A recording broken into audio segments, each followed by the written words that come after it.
Go for the beers. Go for the cheers. Go for the hit and the hits. Go for the scene. Go for the screens. Go for the gallery. Go for the win. Go to Ocean. Post-game show with Seth Joyner. I knew that they had a running game. Derek Gunn. He has put in the effort. Devin Caney. Had we not won the Super Bowl, what would we be saying? And Mike Missinelli. Well, you know who Philly is. Post-game, now streaming on the 6ABC family of apps.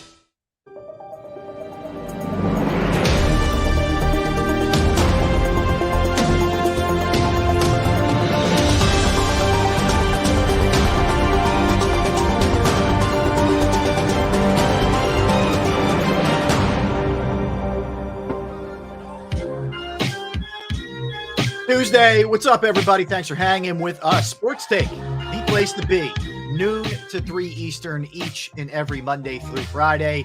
He's Barrett Brooks. I'm Rob Ellis. We'll be joined a little bit by D-Gun. D-Gun taking care of some business, so we will talk to Gunner shortly. See everybody in the chat section. What's up, guys? How you making out? Hey, by the way, they will this individual, and I'm sure there'll be more than him, will go nameless. But this individual who was a Cowboys fan yesterday, interestingly enough, was nowhere to be found. Couldn't find him with a detective, a GPS, a map, you name it, with a PI. Couldn't find him. Somehow, interestingly enough, he crops back in and creeps in today to the chat to gloat about a player being injured. Now, if that doesn't tell you all you need to know about Cowboys fans, instead of manning up and showing up after your team loses and saying, yeah, we lost, you hide. Then when an individual is injured, you gloat on it. That is all you need to know about the mentality of a Cowboys fan. I try to tell people this all the time. It goes deeper than just wins and losses. They are creeps, as if we didn't already know that. But anyway, I digress. Hi, Barrett. How are you? Man, I come on, man. And you know what's gonna be, the messed up part? That Minshew is gonna whoop their ass anyways. Yes, that's going to make it even sweeter. Right, the mustache is going to whoop some ass. I'm with you, man. I am with you. Regardless, I'm not even worried about it, bro. Yeah, I'm with you. We act like he's not a starting quarterback, like he hasn't done it before, like he hasn't played at a high level before. And needless to say, he's interviewing for 31 other teams. Good point. Yep, good point. Bro, he's going to rock and roll. He's going to will this team to win. Yeah, I think looking forward to this. Oh, God. Are you kidding me, man? Can you imagine that? Yeah. He is going to be on all cylinders. Minshew Mania will be in full effect. He'll be out there, bro, ready to eat his young. He's going to be chewing on glass and nails. Yeah. I mean, Minshew will be ready. He's going to have the bomber jacket out. He's going to be, Tom Cruise in Top Gun. It's going to be so bad. You know what he's going to eat for breakfast in the morning? Gunpowder and drink hot sauce. That's what's going down.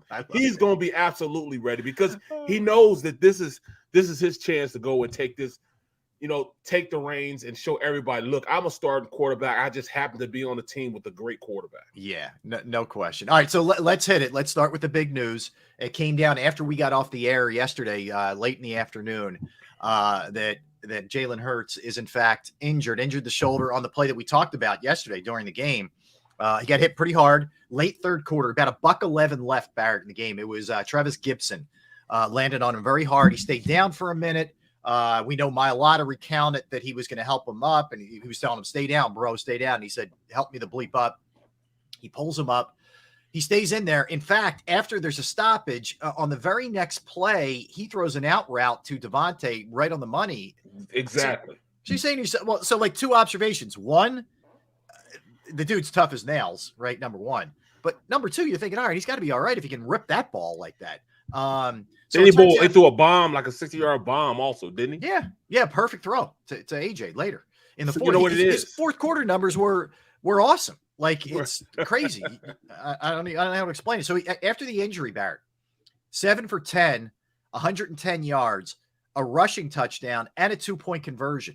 This was just after the injury. So it speaks to the mental and the physical toughness of the guy. But so that goes down.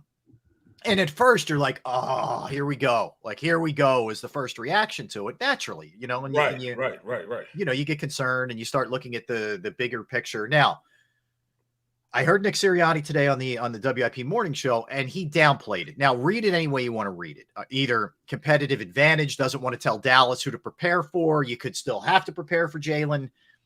I would say it's likely you're not going to see Jalen this week for the most part. You want to err on the side of caution with a throwing shoulder of a quarterback. But the good news is this doesn't appear to be long-term. My guess is if you're in a neck and neck battle with, say, the Cowboys for the NFC East and for the number 1 seed, he's probably playing on Saturday, right? Exactly. You're not, although you don't have it locked up, and we'll talk about that in a minute. So you're going to err on the side of caution and hey, rest that thing up, man. Well, now, I don't know what this means going forward, what it means for the Saints, what it means for the Giants game. I don't know, but the good news is he should be back for the playoffs. let me tell you like this. If this was a must-win, he would play in this game. I'm not going to say he has a boo-boo. I think he's just sore. Just thinking about the position that the Eagles are in, you have 3 games to win 1 game. Why chance it by going out and playing and being stupid about it? So, I mean, that's the biggest thing. Right. When you have a reserve quarterback that is as good as Minshew, why not send him out there with a superior offensive line, running back, wide receivers, and now tight end, and go ahead and win the game for Dallas and down in Dallas anyways? They have full confidence. This team has full confidence in Gardner Minshew. Mm-hmm. So save him for the playoffs. We don't need him right now. I promise you, Jalen Hurts just has a boo-boo. That's all. Okay. He's just a little sore. Mm-hmm. If they needed him, he'd be there for the team. Trust me when I say that. They kind of feel like, all right, we kind of did him a little dirty by allowing him to run a little more than he should have. And people will say, well, he picked the read was. Yes, the read was for him to pull the ball. The Bears had a whole week a week extra to formulate a game plan to make sure that he would pull it. That way he could hit Jalen Hurts. Mm-hmm. I'm a little pissed off because all they had to do was just, instead of just calling RPOs and read options, just hand the damn ball off. Run 15 lead, one jab 32. Yeah. Just hand it off. That's my biggest issue, Barrett. I know if it's an RPO, there's options, which means if Jalen sees something he likes, he's going to keep it. That's just what he is. That's how he's trained to go about it. Okay. I respect that.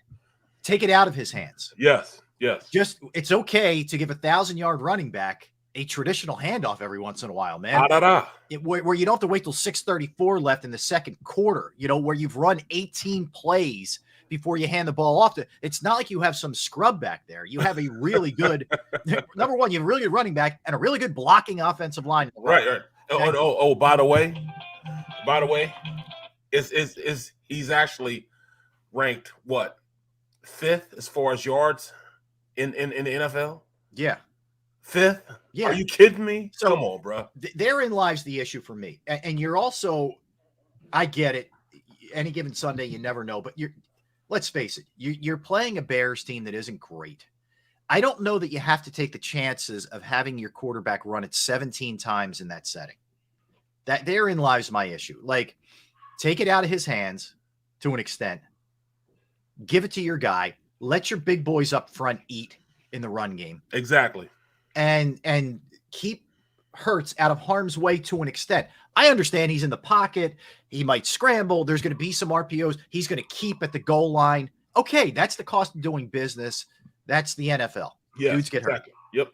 But I think that Steichen and Sirianni, and maybe they can learn from this, have to understand, that sometimes the discretion's a better part of valor. Live to see another day is where I'm at. Bro, at the end of the day, you sometimes, I understand how dynamic he is as a player and how much he opens up the offense when he's out there. Yeah. We understand when you run these RPOs that he gives you that extra second to make a great play. He takes a good play and makes it a great play just because his presence on the field, his presence with the RPO. But, hey, when you're playing against an inferior team, like the Chicago Bears. Sometimes you just got to take it and be like, all right, I'm just going to run it. I'm just going to pound. I'm going back to the old school football, back to 1995, running behind a fullback and making things happen. Yeah. Sometimes you got to get back to that. So back to when I had, we ran 19 Bob with Kevin Turner leading up as a fullback on the Mike linebacker, right? And having Charlie Garner or Ricky Waters going down the field 30 yards on a big play. Sometimes you got to give it that old school football, and there's nothing wrong with that. Right. Let all the naysayers keep doing what they're doing. Yeah, I'm with you, Barrett. And that's here's the other thing that I do worry about, and I feel good that this is not a serious injury. Like, I trust you. Oh, yeah. I know Gunner has talked to his sources, and they assured him, like, that, trust me, this is, don't be losing sleep here. Right. Here's what worries me. Okay. If you go into the assumption, and this is not a guarantee, but if you go into the assumption that he doesn't play the rest of the regular season, in other words, like something happens where either Eagles lock it up or Dallas loses or Minnesota loses, any of those scenarios the Eagles are in, they have the 1 seed locked up. If they don't play him the next 3 games, you would go 3 games, a bye, and then you'd play. Barrett, the divisional round is not until January 21st and 22nd. Are you? I was about to cuss. I'm sorry. Good morning, Mom. Hi, Mrs. Are Brooks. you kidding me? So here's the issue, right? He wouldn't play till what? The 21st or the 22nd, if I'm doing my math right. So they played on the 18th. He played the 18th. That was the game in Chicago. Yep. You're talking about a month and change here, conceivably, that he doesn't play. Now, so that, number one, that worries me. That's a lot of time without playing competitive football. A lot of time. So then I wonder, do you adjust things a little bit, even if you have it locked up, and try and get him out there for a little bit against the Saints and or the Giants, if that's the case? You got to at least 2 series, a series here and there, just to keep him sharp, keep him in tune with what's going on. I mean, that's too much to ask. That's a month out of not taking reps, quality reps, full speed. You can try to simulate, but these guys don't even simulate it in practice. Right. I mean, they have not the way you walkthroughs use on Wednesday. No, it's way different. Yeah. They have walkthroughs instead of going out there and practicing hard. Well, not saying they practice hard. And when they say a walkthrough, it's actually a sprint through. You know what I'm saying? Yeah, it's not what you think, where it's just there's no move. It's a walkthrough, but it's intense, and it's not you're not hitting or anything like that. But no, you got on these little foam pads on your shoulders, but they're going full speed. That's their walkthrough. When they're saying walk, we call it a walkthrough because we don't have pads. And once you put pads on, shoulder pads and helmet, it's really pads, even if you don't have the bottoms on. It's pads. Right. But it's fast, it's explosive. You get into your reads, you get into your marks. Guys are going full speed, they're running full speed routes. Jalen's going through his progression. All those things are happening. Mm-hmm. But you at least got to have him out there at least a series or 2 just to keep the blood and adrenaline flowing, getting them, get them in tune with, playing full speed football. Right. And then because you went back in. I'm looking at this. So Barrett, tell me if I'm off here, right, with my math. The last regular season game is January 8th. Okay. Yes. That's the Giants game. The Giants game. Assuming a bye, which would be the 15th.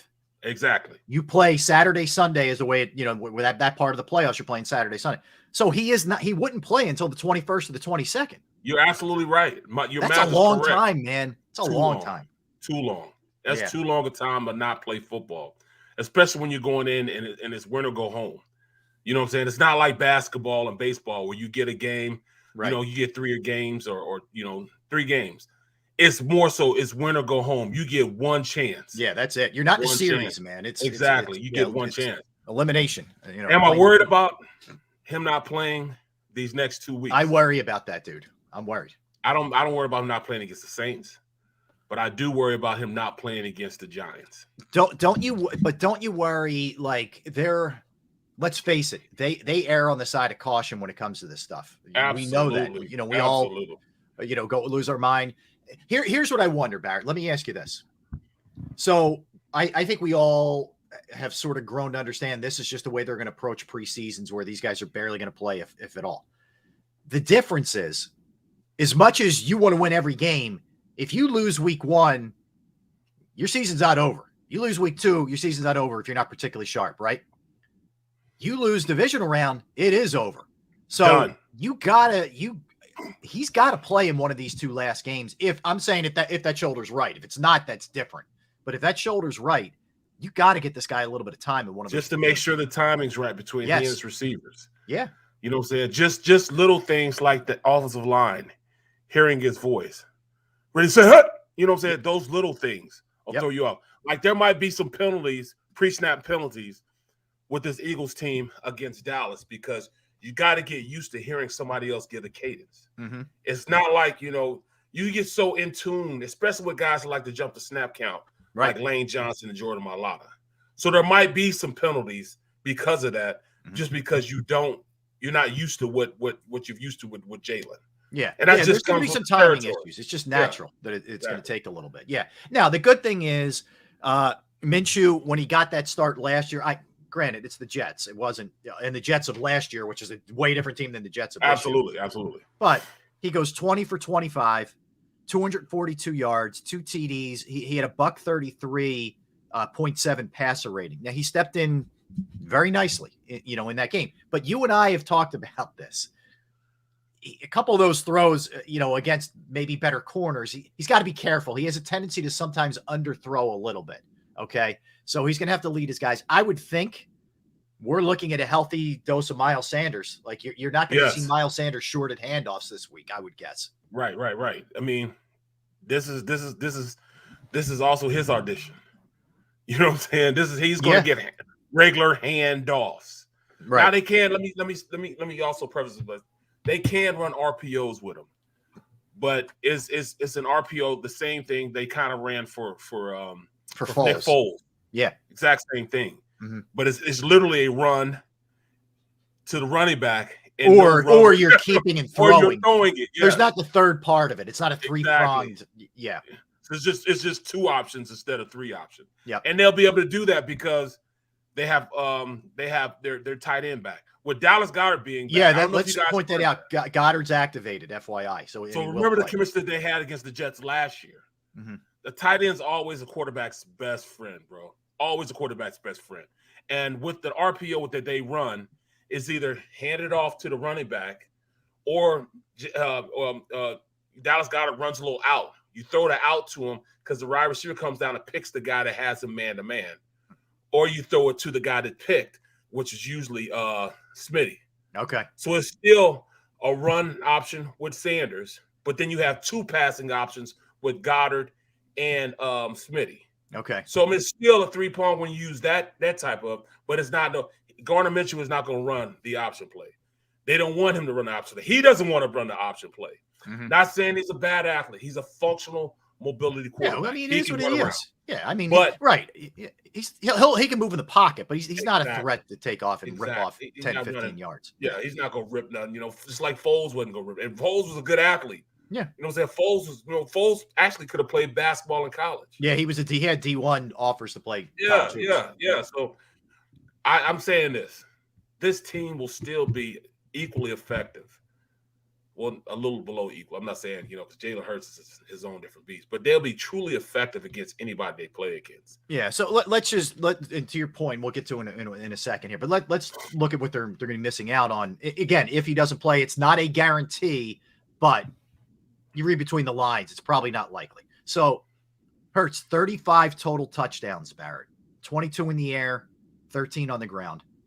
3,472 passing yards. I mentioned 22 touchdowns, 5 interceptions, completing 67.3, a 104.6 passer rating, rushed for 747, 13 touchdowns, almost 5 yards per carry. The thing that you look at, Barrett, that's interesting, 153 rushing attempts through 14 games he played, right? 14, 13 and 1. So is that a little high for your taste? Could it have been dialed back a little bit, or because I know you're in the mindset of like, this is who he is, this is what they do. No, I don't think that it's a lot in the aspect of what you have at the quarterback position. I mean, to me, that was a freakish accident, him falling down on him like that. You know what I'm saying? You can't cage a stallion up. You got to let him roam. You know what I'm saying? And that's what he is. you're always run the risk of getting hurt and playing football. It's a gladiator sport. It's just what happens. He can get hurt inside the pocket. You know what I'm saying? On that play, the guy fell on him, and that's what happened. It happens to all quarterbacks. I still don't think that you can take that away from him because he's just that good. You got to keep that. You got to keep that intangible always in effect. It's always got to be in the defense's mind that he can do it. Okay. So I mean, I'm still good with it. You know, regardless of that, I'm still good with it. I just think that you still can hand the ball off more than you have. That's the biggest thing I'm saying. Right. Run some damn regular run plays. That's all I'm saying. Just run some. Well, I think the other thing you have to that's a little bit dangerous if you just look at that 153 rushing number. So keep in mind, they count kneel downs as rushing attempts. Number one. Number two, a lot of those are sneaks where you could speak to this better than I can. Your center and your guards take the brunt of those as opposed to if Jalen keeps on those. So again, it is still a lot of rushing attempts, but it's not quite. It's a little bit misleading because the Eagles sneak it a ton with him successfully. By the way, bless you. And they also, there's kneel downs involved. But I think as he progresses and evolves, and my God, has he evolved this year? It's incredible. Right. You're going to see a little bit less, I would think, of the RPOs just to maybe protect him from himself. Yeah, is what I would like to see going forward. Protect him from himself, number one. But number two, it's not like you're lacking in a running game if you don't run him with the ball. Right. I'm just saying you got a pretty daggone good back that's sitting there that's not being used. You know what I'm saying? Agreed. In all actuality, I really believe that, Miles Sanders should have like 1,200 yards, 1,300 yards. He's that good of a back. He should have that many yards. With the offensive line that we have, he should have like maybe 1,300 yards. With his explosiveness, the way he's run the ball, the way he's learned to run the ball, how he's in sync with how his blocking is, how to set his blocking up. He's that work right now. So we need to use him a little more, But then saying that, it's a double-edged sword. Run the risk of him getting hurt, So I mean, you just have those. But I'd rather. I don't want Miles to get hurt either. But I'd rather take my chances with a running back getting ball, in that setting than my quarterback. Hell, use dump truck a little bit. I call. That's what I call Boston Scott. Boston Scott. I call him dump truck. Yeah. Like 2 years ago, he got a little thick, man. You know what I'm saying? So I started calling him dump truck. It stuck with. I stuck in my head. It stuck with me, and Yeah. But dump truck, man, he can play, man. He can run the pill. He runs it between the tackles just as good as anybody because he gets lost in there. And people don't know where he is. And the next thing you know, he's got 10 yards. Yeah. Run dump truck a little better. You know what I'm saying? I hear you. Listen, I hear you. And I think, look, some things are unavoidable. Some things we know are just going to happen. Randall Cunningham got blown up in the pocket. If we want to go way back in time for this, like stuff happens. It's football. Right. Understandable. Right. But I would just to an extent, like to see them take it out of his hands a little bit more as we go forward here, because this guy's just so darn valuable. Now, thankfully, and this has kind of been the MO all year, Barrett, for the most part. When they've lost somebody, it hasn't been the killer blow where he's done for the year. Yes. They've usually had, almost every one of these guys.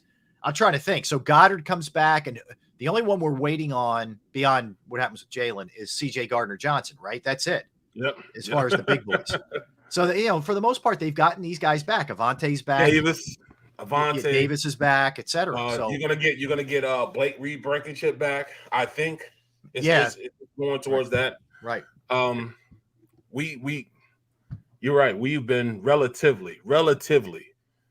So Derek Barnett and C.J. Gardner-Johnson, the only two that really. Yeah, and Barnett you lost for the year, but right. No disrespect to him, but I mean you can survive that better than some of these other guys, for sure. But I was just thinking, I thought about this like a week ago. What if he was there? Whew. The rotation that we have would have with him too, even though he was a frustrating player. He can still play, bro. He can still play. And you're right. I mean, but maybe guys are taking advantage of those extra reps, in those snaps that they're getting. Yeah, absolutely. In his absence. Absolutely are. All right, so here's what we're going to do, Barrett. When we come back, we'll get a little bit more into Goddard coming back and the impact that has on the offense. The Eagles went from yesterday being, depending on where you looked, like a 1-point favorite in this game, they're 6-point underdogs now. That's a big swing, man. And yeah, I guess it tells you a lot about the respect for Hurts. And Dallas still looking like they have a crack in the door to get in. But we'll talk about that. Hurts also went from being the front runner for the MVP to not being the front runner anymore. And it flipped immediately. It flipped immediately. Yeah, so we'll get into all that. The blame game, just how good Minshew is and what he's actually going to bring to the table. And there's a lot to dive into. After that, we're going to get into the Cowboys a little bit, what they look like offensively, defensively, what Prescott has brought to the table, Pollard, who to watch for. Big Steel's got some questions also. We'll answer all that too. Yeah, good. Yeah, we'll hit some of the stream questions as well. Yep. In our chat room. We'll do that also a little bit later. Our NFL segment. Our NFL segment, Barrett, is going to include best turnaround teams that we've seen this year. Teams that went from bad last year to either good and or possibly playoff contenders will be part of what we do. Birthdays and movies and all that good stuff that we usually do.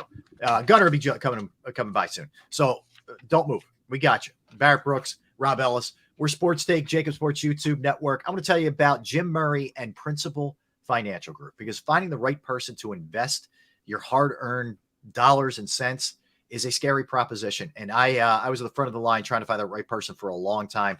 I did, and I want you to be with the right person as well, whether that's retirement planning, 401k review, insurance review, employee benefits that you're trying to set up. If you're a business owner, any of those, and then some, you can reach out to Jim and give him a call. I know I've entrusted my IRA, my 401k rollovers with Jim, and I couldn't be any happier. You will be too.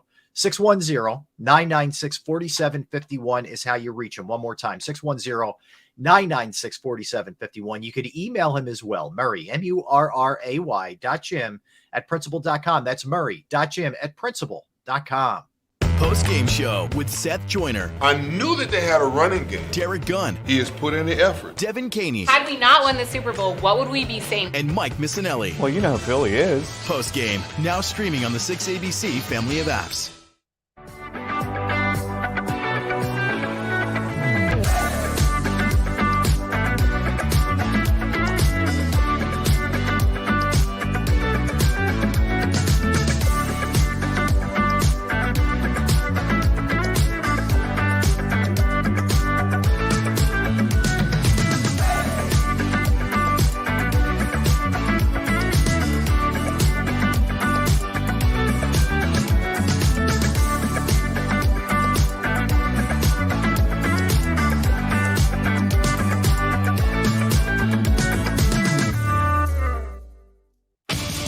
The greatest fans on earth. It's a bold statement, but would you expect anything less from Philadelphia? 58 years of heartache creates a toughness, a grit, a resolve not found in most. Sure, our prayers were answered, but now that we've had a taste, we're looking for more. Pondley Hockey, official partner of the Philadelphia Eagles. Number 1, Jeff D'Ambrosio. Destination Downingtown is rolling back prices for a December to remember. For a limited time, you can own, not lease, brand new 2023 Jeep Wranglers for only $30,995 or $339 per month. New Ram starting at only $30,995 or new Ram 1500 Bighorn Crew Cabs $189 per month. Zero down can deliver. Get the price you want, the selection you need, and the VIP treatment you deserve. Jeff D'Ambrosio, Destination Downingtown, Big Finish Sales Event. Did you know taxes could be your biggest expense during retirement? Are most of your assets in tax-deferred accounts like IRAs and 401ks? Taxes are historically low today, but we're facing significant headwinds in the future. Do you have a plan? The Thrive Financial team has more than 100 years of experience helping people across the Delaware Valley with forward-looking tax planning. Learn how to shift your money from forever tax to no or low tax accounts. Get your Thrive Retirement Tax Playbook today. Go for the beers, go for the cheers, go for the hit and the hits, go for the scene, go for the screens, go for the gallery, go for the win, go to Ocean.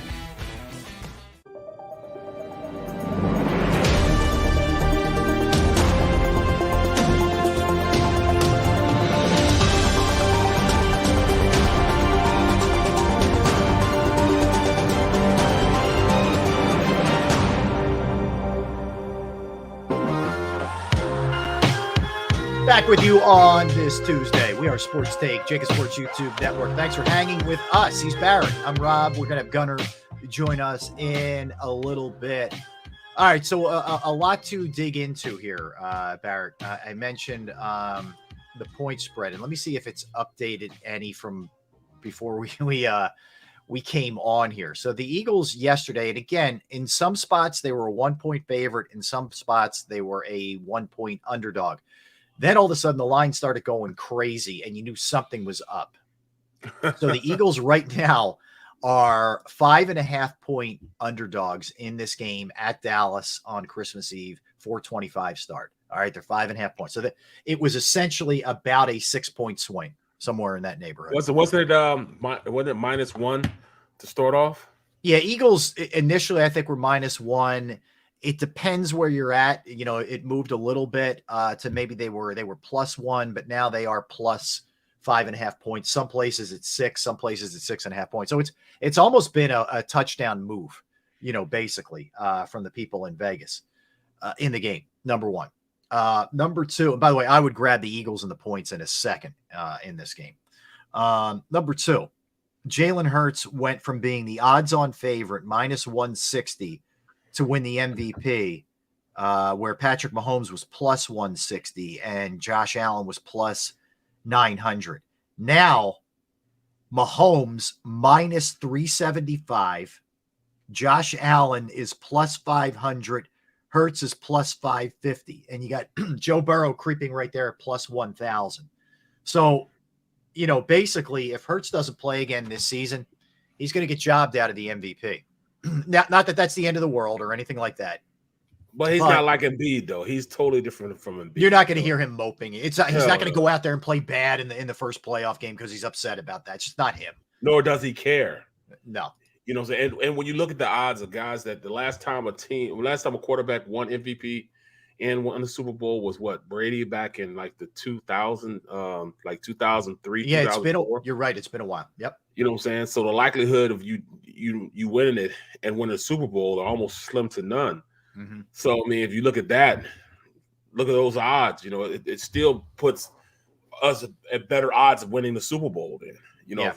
But I just hate the disrespect in saying that he's not the best quarterback for what this team is asking in the league. You know, you compare him to any other quarterback and what their worth is to a team. He's right up there with the Mahomes and the Allens. You know what I'm saying? If not even more. I mean, look at his record. You know, they're 13-1. 13-1. I mean, just suck that in, bro. 13-1. That's incredible, man. Incredible that we're at this point. Yep. You know what I mean? Incredible. And we should be 14-0. Can you imagine if they were undefeated and this injury happened and he couldn't play? Man. I mean, whoa. Exactly. That's a hypothetical. So Nick Sirianni, not all that long ago, Barrett, probably 5 minutes ago, when asked about Jalen Hurts' chances of playing this week against the Cowboys, he said, quote, "I'll never put anything past him. He could play this week." Read into that how you want. I mean, he could maybe just be saying that to do a little gamesmanship. So Dallas has to prepare for both, which makes sense. Or there's, you know, Jalen's a tough cat. You know, maybe he ice ibuprofen. Yes, stick him a little bit. Go out there and play. Little dirt. Yeah. No, so you never know. That's all. You never know what the situation is. But I would lean towards probably not. Is what I would guess. So interesting. I think it's a shame if he does miss the next 3 games just for him. And I know this is not top priority for him. Top priority for him is winning a Super Bowl. He shouldn't lose the MVP, man. By not playing the last 3 games. Yep, like right. the odds have already moved on him. They've already moved without anybody. Let's say Mahomes, it won't happen, but let's say Mahomes goes out there and throws 3 picks. What happens then? Josh Allen doesn't play well. They'll still be the odds-on favorites. You know what I'm saying? Like even Carson Wentz the year, you know, 17, he more than likely would not have won the Super Bowl, bro. You know, in all actuality, he wouldn't have won the Super Bowl. Everybody talked a good game, but I don't know. Philadelphia just doesn't get the same considerations that other sports teams do. nobody likes us, and we do care. You know what I'm saying? It is what it is. They're just not going to respect us enough to give us our just due. It's also an excuse why we are not where we're supposed to be at. Yeah. I just get tired of it sometimes, bro. I get tired of it, man. I hear you. So that's kind of flipped there. We talked about, is there a blame game here, with the amount of carries that you exposed him to? I don't know. I mean, I'm with you. I like the notion of what you put out there earlier. Big week, even though, he's been out for a month. Big week, I think, for Dallas Goedert. Huge. I just think too, Minshew's got a little chemistry with Devontae. Now you throw AJ into the mix. And I think the Eagles are going to approach this thing the absolute way that they should. Like, none of that messing around crap. Finish this off. Control your own destiny by beating Dallas and locking this thing up. Don't play games here in this game. Grip it and rip it. Let's go. Yep. You know what I'm saying? Let's go. Defensively, they got to step up, carry the load a little bit. You know what I'm saying? Go out there and dictate tempo. Make Dak uncomfortable. You know what I'm saying? I mean, what only bothers me about this game are the crossing routes. CeeDee Lamb is one of those guys, you give it to him on a little slant play, and he can take that thing to the house. Yeah. You know what I'm saying? So you're going to have to make sure that you keep him under wraps. Everybody else in the passing game, I'm not worried about. Him and Pollard are the two weapons. We got to stop the run, and we got to stop CeeDee Lamb. Yep. Period. Yeah, no question. And I don't know what it is. I don't know what Zeke Elliott always plays well against us. We got to cut that out also. We got to cut that off at the neck. Cut it off at the head as soon as he comes on the game. Show him that he doesn't belong out. If once you hit him hard a couple times, he ain't that guy that wants to go out there and carry the ball anymore. Impose your will on him. Talk to me about the psyche, from a player standpoint, at least, what the psyche is when something like this happens. Like, how do the rest of the guys respond? Bro, you got to circle the wagons, man. You best believe that all those guys are coming together and ready to go out there and ball for Gardner Minshew, bro. You know what I'm saying? They're gonna win one for the Gipper, bro. That's their total mentality is. All right, don't worry about it, bro. We got you. We got you this game. You ain't got to worry about anything. We'll go out there and win this game for you. We're going out there to win it for Jalen Hurts, and that'll be their rallying cry. That's how they're going to get motivated. That's the biggest motivator for this team right now. We're going to win it for Jalen. This cat was talking all this trash about what you were, what you think you are, what you're not, and all this is the team. Well, we're going to show him what the team concept is. We're going to show you is okay, then you're going to say it's the team that makes Jalen well. We're going to show you how good we are, even with Gardner Minshew. Yeah, it may be the team. We're going to show you this team can still be the Dallas Cowboy team. How much does last year, and I get it. I understand that it was the Jets. So I'm not comparing the Cowboys necessarily to the Jets. But how much does that game and Minshew getting in there, getting a win, feeling good about himself a little bit, and I know it was a year ago, but how much does that help him and the team? Like, we can go out there and win with this guy. Like, is that a big deal? Is it anything? He will be his own biggest cheerleader. He will be his own. You see how he reacts to the game. The excitement this kid is going to have is going to be unmeasurable. He is going to be hype, super hype. Like I said, hot sauce and gunpowder. He's going to be drinking all kind of Red Bulls and Yoo-Hoos. You know, he's going to be ready. Red Bulls and Yoo-Hoos? Maybe don't drink that. Maybe. I don't know. Yeah. He's going to be ready, man. And I don't think Armstrong and Van Der Esch are playing. No. I think they're hurt. They're beat up right now. Yeah, that's even better. Yeah. Even better. Van Der Esch continues to have these neck and shoulder issues, and this will be the worst game for him to be in because they're gonna be laying a hat out there. This offensive line is gonna put it on their shoulders. Yeah. The offensive line, the defensive line, this is custom made for the greatest battle in the trenches ever. Think about it from this perspective, Barrett. You can't, Rob. Think about what I just said. This is for the trenches. This is going to be the most epic battle ever on both sides of the ball. Our offensive line against their so-called best defensive line, their defensive line against our best offensive line, and then it's going to be vice versa. Vice versa. Bro, this is going to be Jason Peters starting in musical chairs at right tackle. I mean, Our defensive line going in, they want to make sure they sack Dak Prescott Yeah. a record 10 times in one game. Yep. This is going to be epic, bro. The trenches it'll be trench warfare at its finest. You're not going to be able to take your eyes off. Forget all those guys catching the ball, the AJ, the CD lands, all that. Watch the trenches. This is going to be trench football, man. I like I'm it. hyped, man. It's only Tuesday. I know, man. We got 4 more days to go, man. Let's go. Well, here's the good go. news. You only have to wait till Saturday this week. Exactly. You would. I don't know if you'd make it, but dude, I love your passion for this. I love it. This is going to be absolutely amazing. Well, how Amazing about football. this too? I know there's the notion out there from people that you don't want to show everything you have against the Cowboys because you could play them again in the playoffs. First of all, there's no guarantee you're going to play them again in the playoffs. There just isn't. Like Dallas is kind of inconsistent. So I don't know if they're no guarantee they're going to be still standing, right? You to meet them again. That'll be 4 losses, right? They're at 4, right? Aren't they at 4 now? Oh, that's right. They are at 4. This would be 5 losses. They'd be 10-5. Yeah.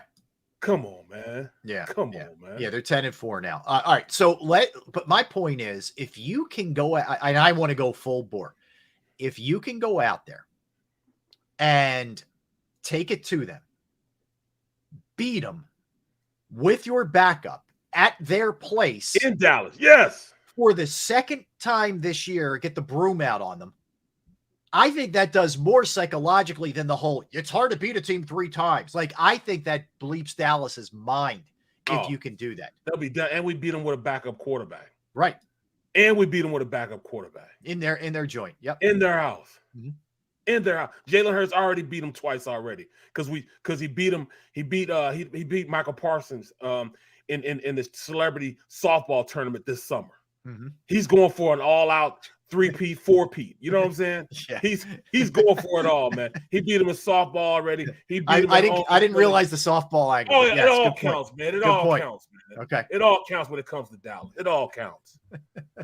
It all counts, love it. baby. I love it. No, but I mean, I just think that too, that is such a psychological smackdown, man, that it could be huge. It really could. I mean, because you got they're coming off, they're like woozy after that, the pick 6 loser that they had last week to the Jags. They're sort of staggering a little bit. That's why you just come out and you haymaker them, bro, and you just try and put this thing, away early. That whole team is looking at Dak like, what, bro? Yeah, what did you do? Yeah, well, why are you playing so terrible, man? This year you've been terrible. See, I almost said a cuss word. Yes, I didn't say it, Mom. Good. That's twice now you've caught yourself. Right, I caught myself again. You know what I'm saying? But hey, Dan is right. This could end Dak's career as a Cowboy starter. Bruh, this could really put it in the framework that, all right, is Dak good enough to lead this team? 9 picks in the last 4 weeks. Bruh, 9 picks? 9 picks since week 10. Wow. Yeah. And he's who? Uh-huh. He's who? Who is he? Yeah. Come on, man. And we were talking about at the beginning of the year that Dak Prescott was the number 1 quarterback in the NFC East. Yeah. I beg to differ now. Yeah. Let's have that poll right now. Yeah. No, I'm telling you right now, Dallas would want Gardner Minshew more than they want Dak right now.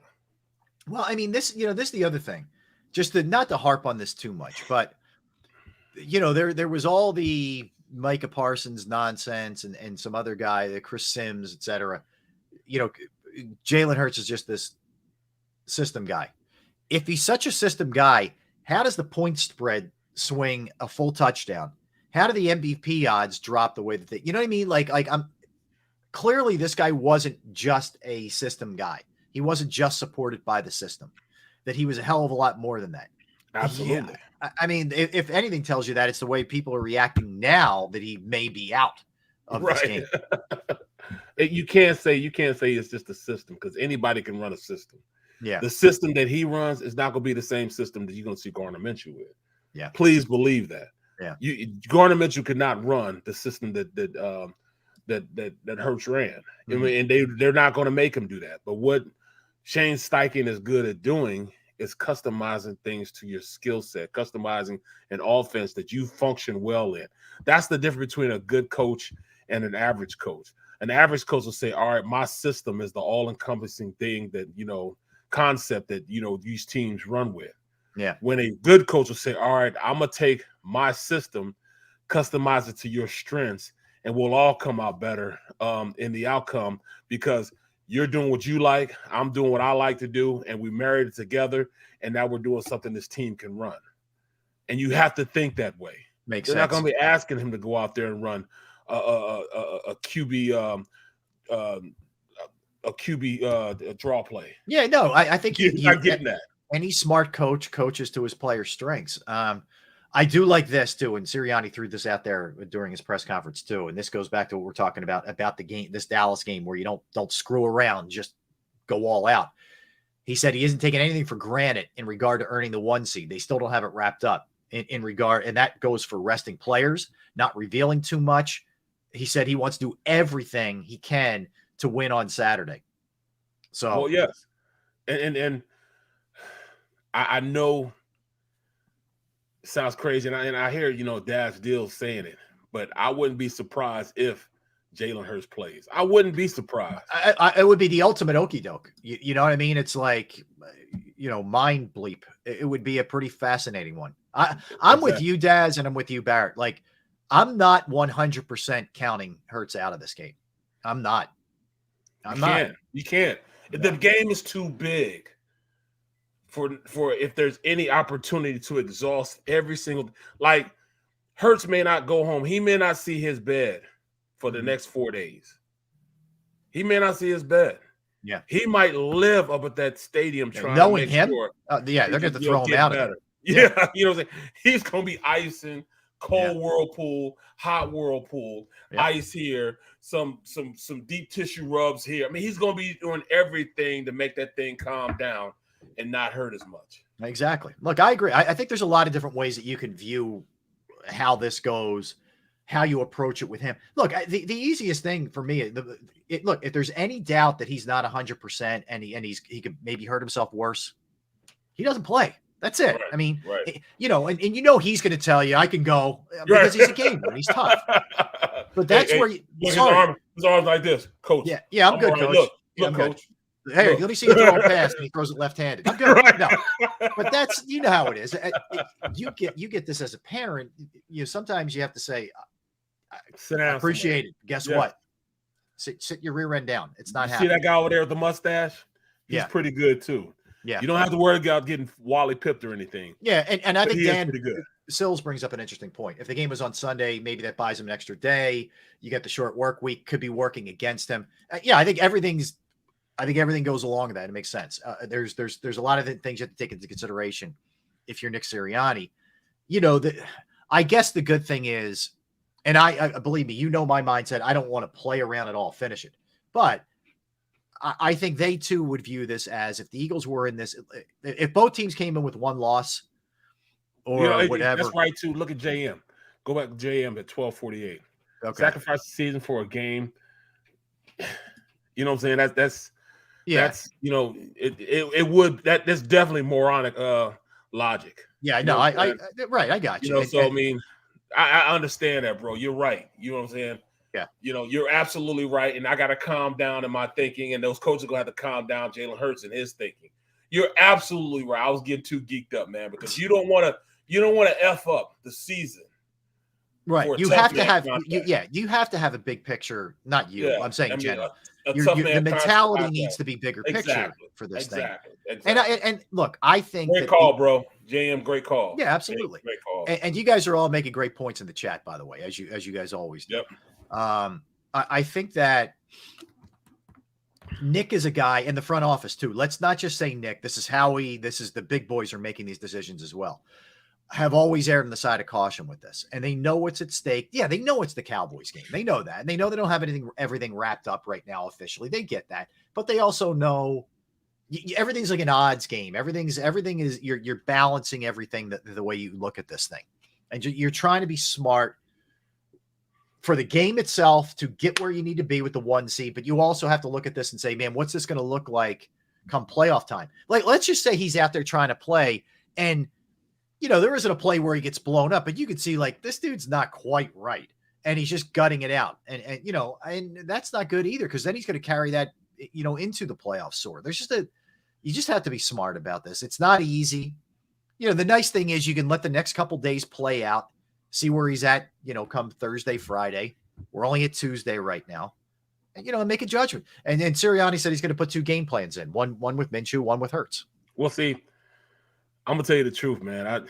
It's the whole concept of Dallas that's screwing me up, bro. I'm not gonna lie. I mean, as a fan, the whole we're playing Dallas has got me screwed up, man. I mean, I'm kind of, you know, effed up in the head right now. It's hard to look at it objectively. I can't look at it objectively. I can't. I'm looking at it from a player standpoint and saying there's nothing that could stop me from going out there and playing. You know what I'm saying? Yeah. Nothing. But then I got to think to myself, it's a marathon. It's not a sprint. Yeah. You know what I'm saying? It's a marathon. Sometimes, you know, low and slow beats hype and speedy. You know what I'm saying? I got to think like, all right, we just need 1 to get in. 3, we going to win 1 game out of the next 3, period. Right.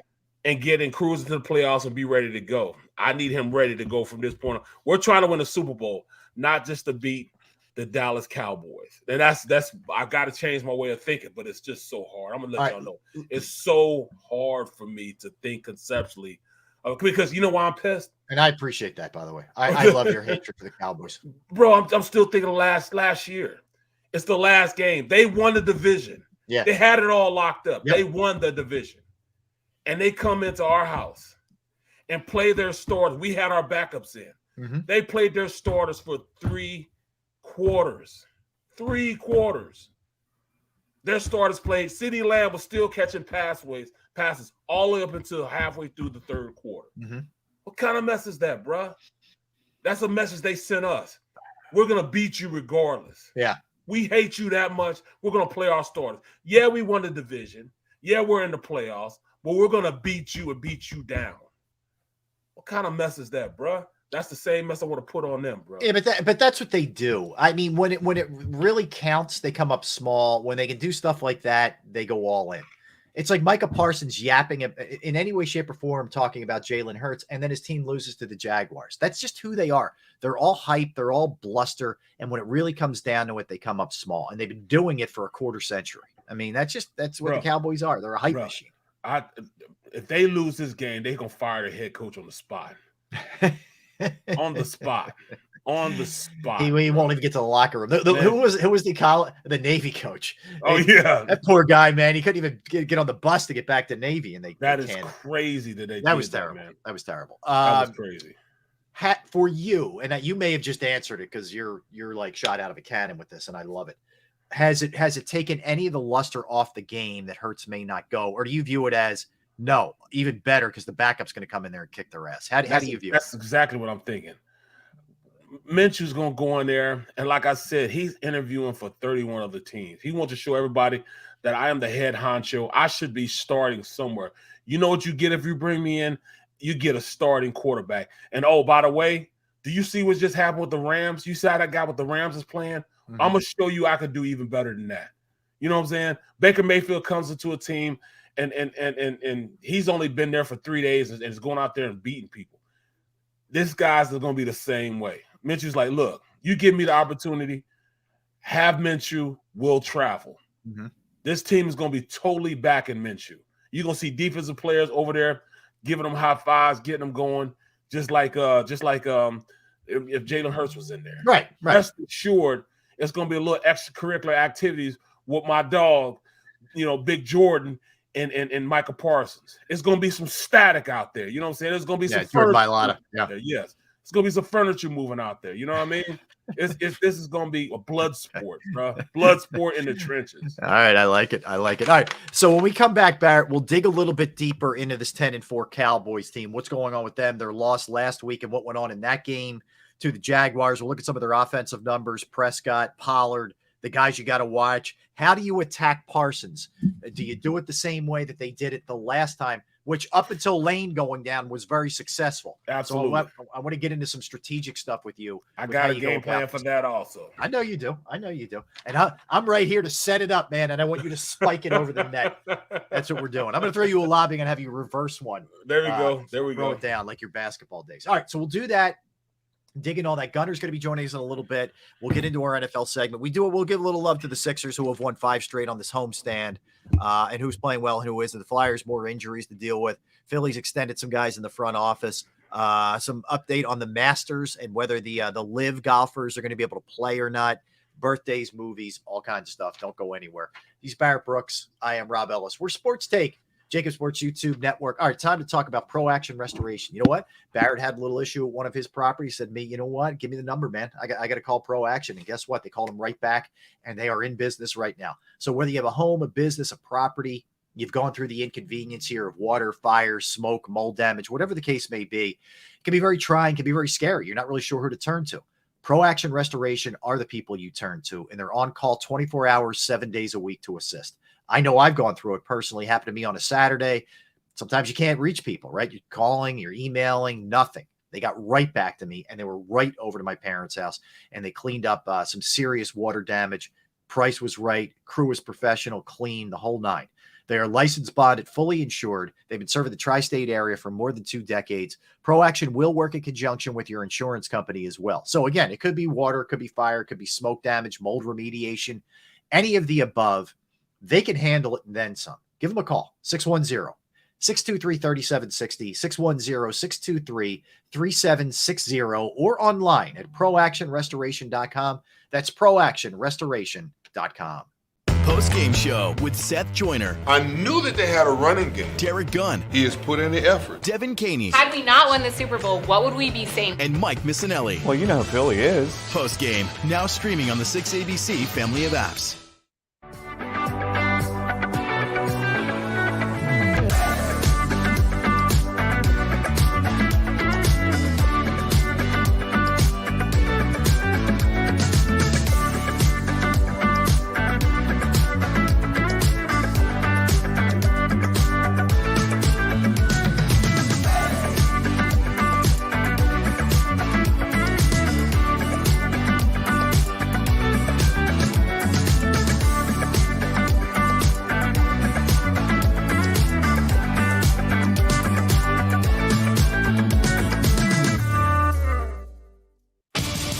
The greatest fans on earth. It's a bold statement, but would you expect anything less from Philadelphia? 58 years of heartache creates a toughness, a grit, a resolve not found in most. Sure, our prayers were answered, but now that we've had a taste, we're looking for more. Pondley Hockey, official partner of the Philadelphia Eagles. Number 1, Jeff D'Ambrosio. Destination Downingtown is rolling back prices for a December to remember. For a limited time, you can own, not lease, brand new 2023 Jeep Wranglers for only $30,995 or $339 per month. New Ram starting at only $30,995 or new Ram 1500 Bighorn Crew Cabs $189 per month. Zero down can deliver. Get the price you want, the selection you need, and the VIP treatment you deserve. Jeff D'Ambrosio, Destination Downingtown, Big Finish Sales Event. Did you know taxes could be your biggest expense during retirement? Are most of your assets in tax-deferred accounts like IRAs and 401ks?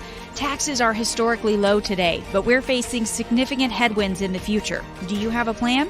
The Thrive Financial team has more than 100 years of experience helping people across the Delaware Valley with forward-looking tax planning. Learn how to shift your money from forever tax to no or low tax accounts. Get your Thrive Retirement Tax Playbook today. Go for the beers, go for the cheers, go for the hit and the hits, go for the scene, go for the screens, go for the gallery, go for the win, go to Ocean.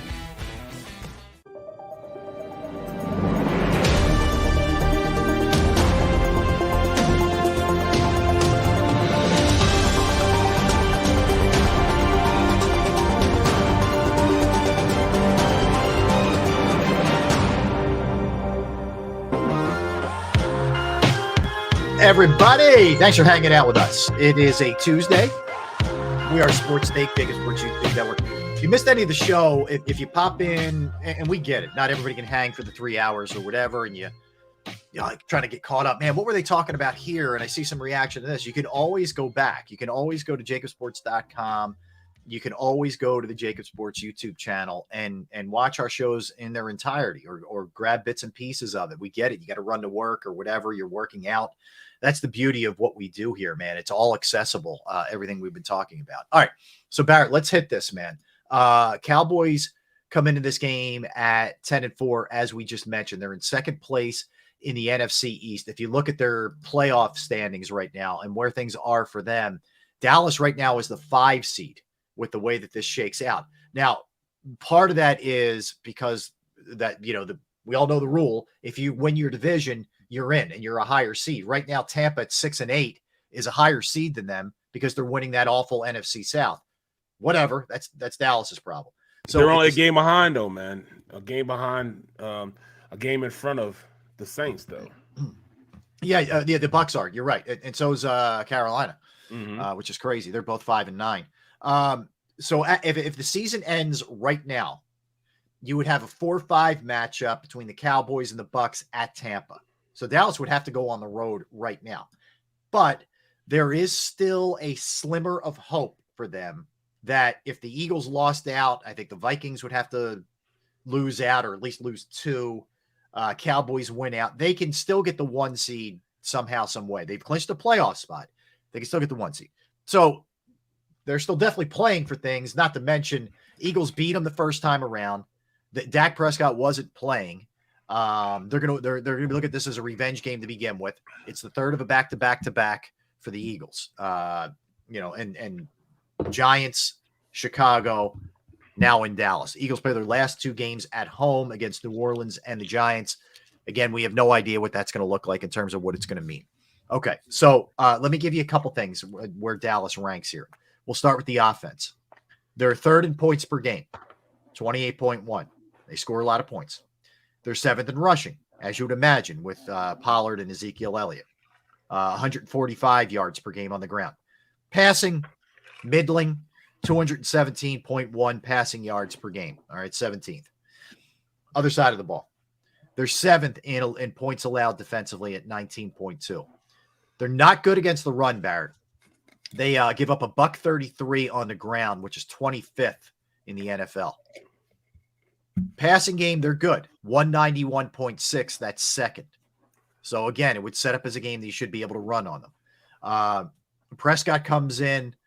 He's thrown for 2,100 yards. He did miss time with that injury, but he's thrown for 2,100 yards, 17 touchdowns, 11 interceptions. Mentioned the interceptions, that tick has gone way up over the last 4 weeks. He's completing 68%. He's got a 93.8 passer rating.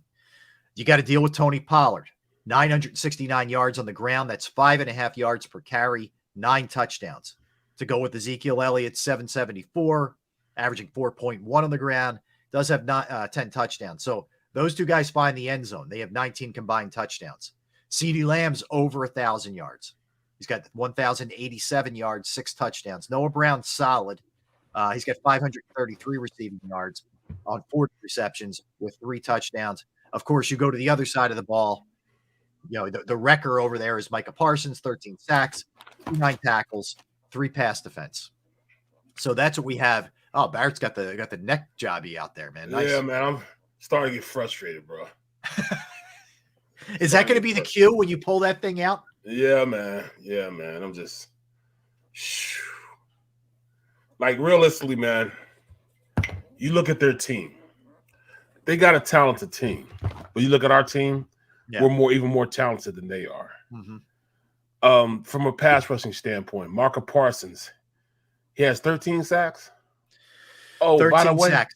Yeah, by the way, I think we got somebody with 12 or just one behind. Yeah. Don't we lead the league in sacks? Oh, okay then. So everybody's talking about they're unblockable. Our offensive line already blocked them.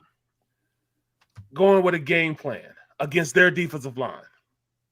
Armstrong's not playing, although they have DeMarcus Lawrence. They got Gillimore, Parsons. Bro, we got Lane. We got Jordan Mailata, Dickerson, Kelsey, Seumalo. Oh, you want me to keep going? Our backups are better than their starting offensive line. The game plan is simple. Go back to old NFC East football. Run the ball. have a runner, it'll travel. That running game will definitely travel. The way you beat up on Micah Parsons is you put all 370 pounds of Jordan Mailata on him, play in and play out, blocking over and over again. Eventually, your legs start getting a little tired with that weight. Inertia starts taking effect. You know what I mean? You just run the ball right at him. You ain't got to worry about anything. Just run the ball right. I'm not playing any, trying to run reverses or fake them out or misdirection. No, hit you right in the mouth. When you have a team that slants and moves like that, you just run straight ahead. They'll run themselves out the hole. Good old-fashioned football. Double team front side, fan the back side, have fullback, have a tight end lead up on that backer, and then you run right in behind them. That's all you got to do. They're bad against stopping a run. Mm-hmm. That's how you do it. Yep. Passing situations. I'll tell you what, I don't mind having Jordan Mailata or Lane Johnson going one-on-one with Micah Parsons. I don't mind it. We got a kid back there that can hose it. This is going to be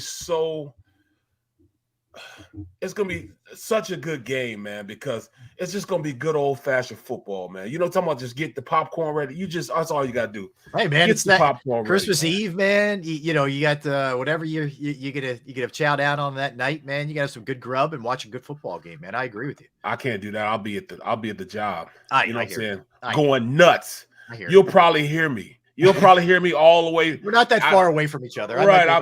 I'm at the NovaCare. Yeah, I know where you know what I'm saying. I mean, I'm across. You're at the Wells Fargo. I'm the Wells Fargo. Yep. Across the street from the NovaCare. So I'm gonna be.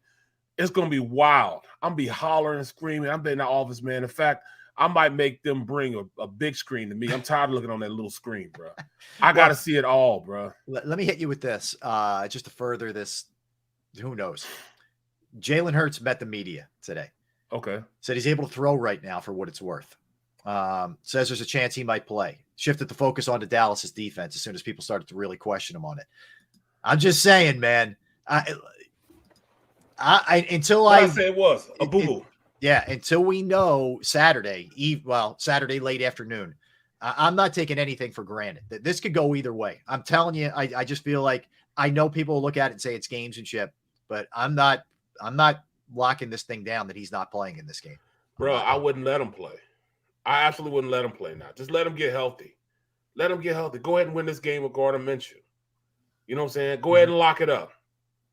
And if he did play, you can rest assured that offensive line will not let him get touched. Mm-hmm.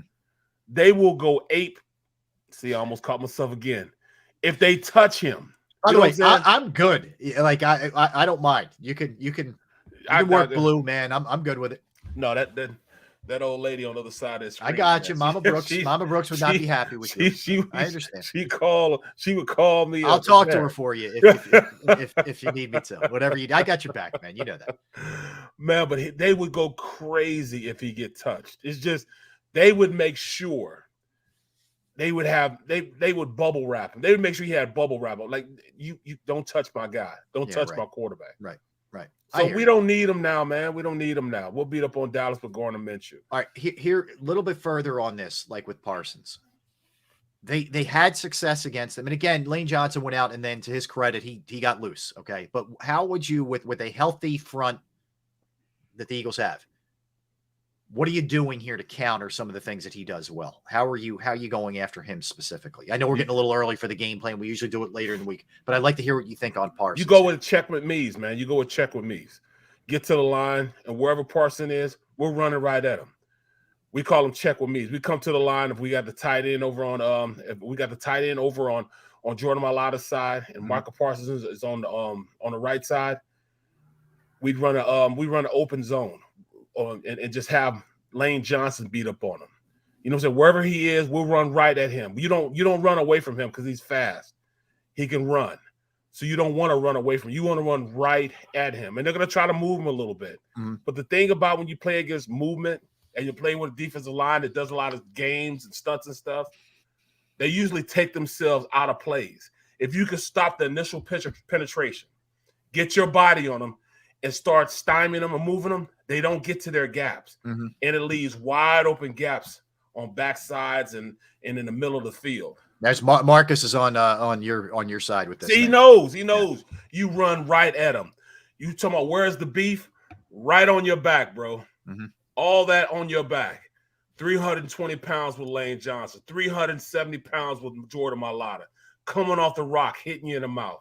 And I'm not saying he's not a good enough player that he can, get away from him. But when you're trying to get away from something, you're leaving your responsibility. You're leaving your hole. And that opens up for everybody else, bro. Mm. I'm telling you, man. You run right at him.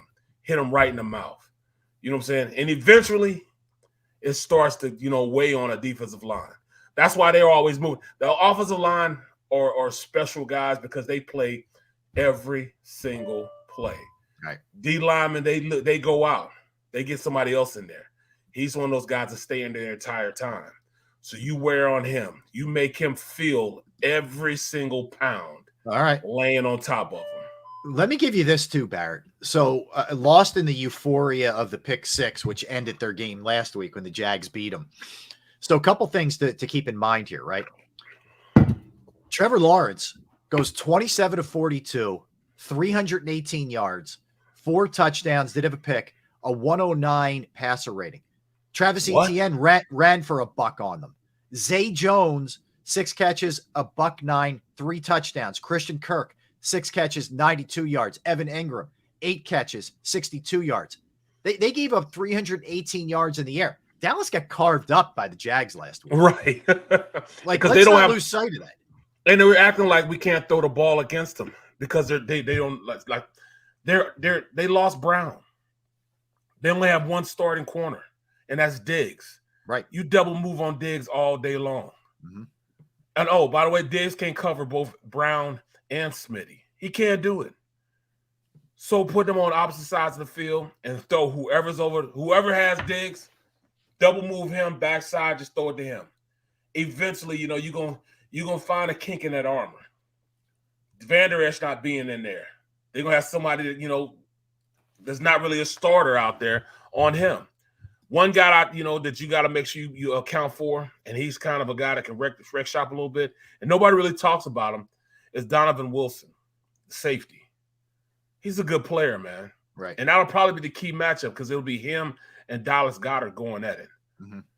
He'll be roaming around in the middle of that defense, looking for him. He's the safety.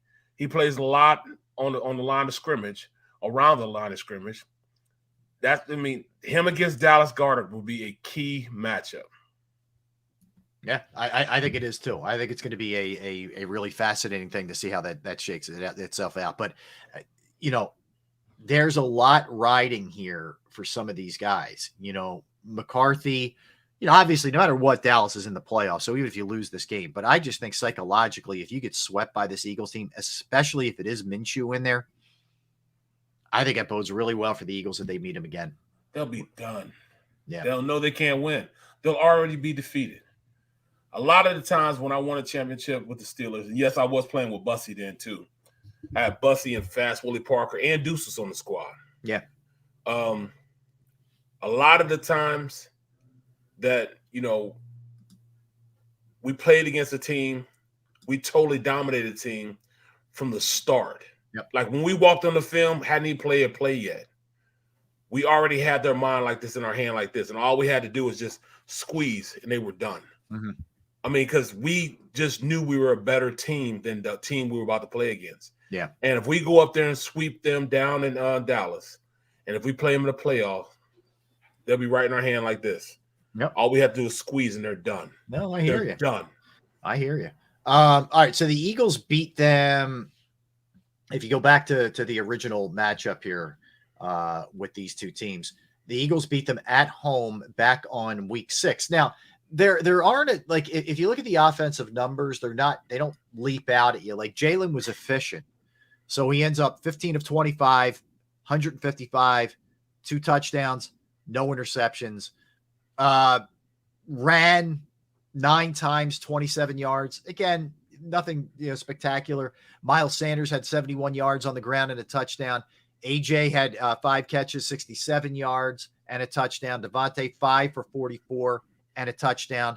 So they were solid. They were solid. And then if you look at from a defensive standpoint, they didn't have sacks. However, they did create 3 turnovers. Now, it was Cooper Rush. It's going to be Dak on Saturday. So, you're looking at a different setup, but one guy to keep in mind, actually 2 to keep in mind. TJ Edwards had 14 tackles and a pass defense, and Kaiser White had a big game as well. He had 8 tackles and a pass defense. And you have to when you're playing against an offense like that. Right. Those guys have to be able to play because they're going to be trying to double team, and they're going to try to run the ball with Pollard and Zeke. And that'll be key, us stopping it. And at that time, we didn't have Sue. We didn't have Joseph. True. We were still trying to figure out how we were going to stop the run. Mm-hmm. Big Davis hadn't came into his own yet. Yeah. We didn't know what he could do. So it's a lot different. They're playing a significantly different defense that they played against the first time. Yeah, it's a good point. Way better defense than he played against. Dallas ripped off a $134 on the ground. Zeke 13 for 81 and a touchdown. Pollard, they did a pretty decent job on 11 for 44. That's not bad. It's 4 yards per carry. Zeke always kills us, though. Zeke is an eagle killer. He is. Yeah. So we got to make sure we stop him. CeeDee Lamb was solid, 5 for 68. Jake Ferguson, their tight end, had a decent day, 4 for 40. He's out. Yeah, he's hurt. But that means Schultz is no slouch. Yeah, he's good. He's a good player, Dalton Schultz. Yep. Yeah, he's back. Other than that, nothing really stands out. I mean, I'm looking at it like Golston had a sack, Fowler had a sack, Armstrong, who we talked about a little bit earlier, had one. He's out. Yep, he's out. So you don't have to worry about that. But yeah, I mean, that's and Donovan Wilson had one. But Parsons didn't have any sacks. He did have a tackle for loss and 7 tackles altogether, and a couple of pass defense. So he definitely made his presence felt. And you could, again, when you lost Lane Johnson is where you saw him having an impact on the game a lot more. But yeah, what are we up to? Like 28 games that Lane Johnson hasn't given up a sack. The guy's just been. By the way, why? Like when we talk about Hall of Fame, we always mention Jason Peters when he was here. We bring up Kelsey. I don't feel like we automatically go to Lane Johnson. And why is that? Like, to me, he's having a Hall of Fame career. He's absolutely having a Hall of Fame career. But it's just that one black guy that one year he had to set out 10 games. You know what I'm saying? That's just that one thing. He's got to get past that, and he got to get the voters past that. Lane Johnson is a There's 2 guys, there's 2 offensive linemen, I'll say, in the NFL that you have to take account for. And that's Williams with the 49ers and Johnson with the Eagles. The 2 best offensive linemen. They're 1A, 1B. I don't know which one you say is 1A, 1B. They both play at such a high level. They're such dominant athletes, man, that you look at them, man, they just physically impose their will on people. I mean, Lane blocks people so well that they halfway through the game, they stop rushing. They don't even want to rush anymore, man. They just tired of it, man, because he locks guys out, sits down on his anchor, moves, redirects. I mean, he does everything so well as a pass blocker, man, and run blocking the same way. He's such a phenomenal athlete that they pull him on tackle trap. Usually you run traps, and that's with the guard pulling. They run tackle traps. That's how good an athlete he is. So, man, it's crazy that we don't put him up on the pedestal like we put Kelsey on a pedestal. But, he's up there with the most dominant offensive lineman I've seen in the league. And I've seen some great ones. Right. Tony Baselli, Walter Jones. In Seattle. You know what I'm saying? I've seen some great ones, man. Tony Baselli, Jonathan Ogden with the Ravens.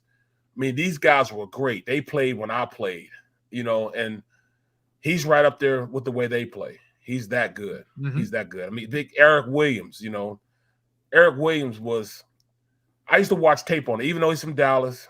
He's actually a Philly guy. A real good friend of mine now. Yeah, Eric Williams, yeah. Yep. Eric Williams was so dominant, man. I used to watch film on him just to see the little things he could do and implement it into my game. You can't hate on straight talent. He was a raw, nasty dude, man. He was a nasty human, but he played the game with a chip on his shoulder. I saw him just straight up just whoop. My guy got drafted with me. What's his name? Defensive end. Daggone it. Mike Mamula.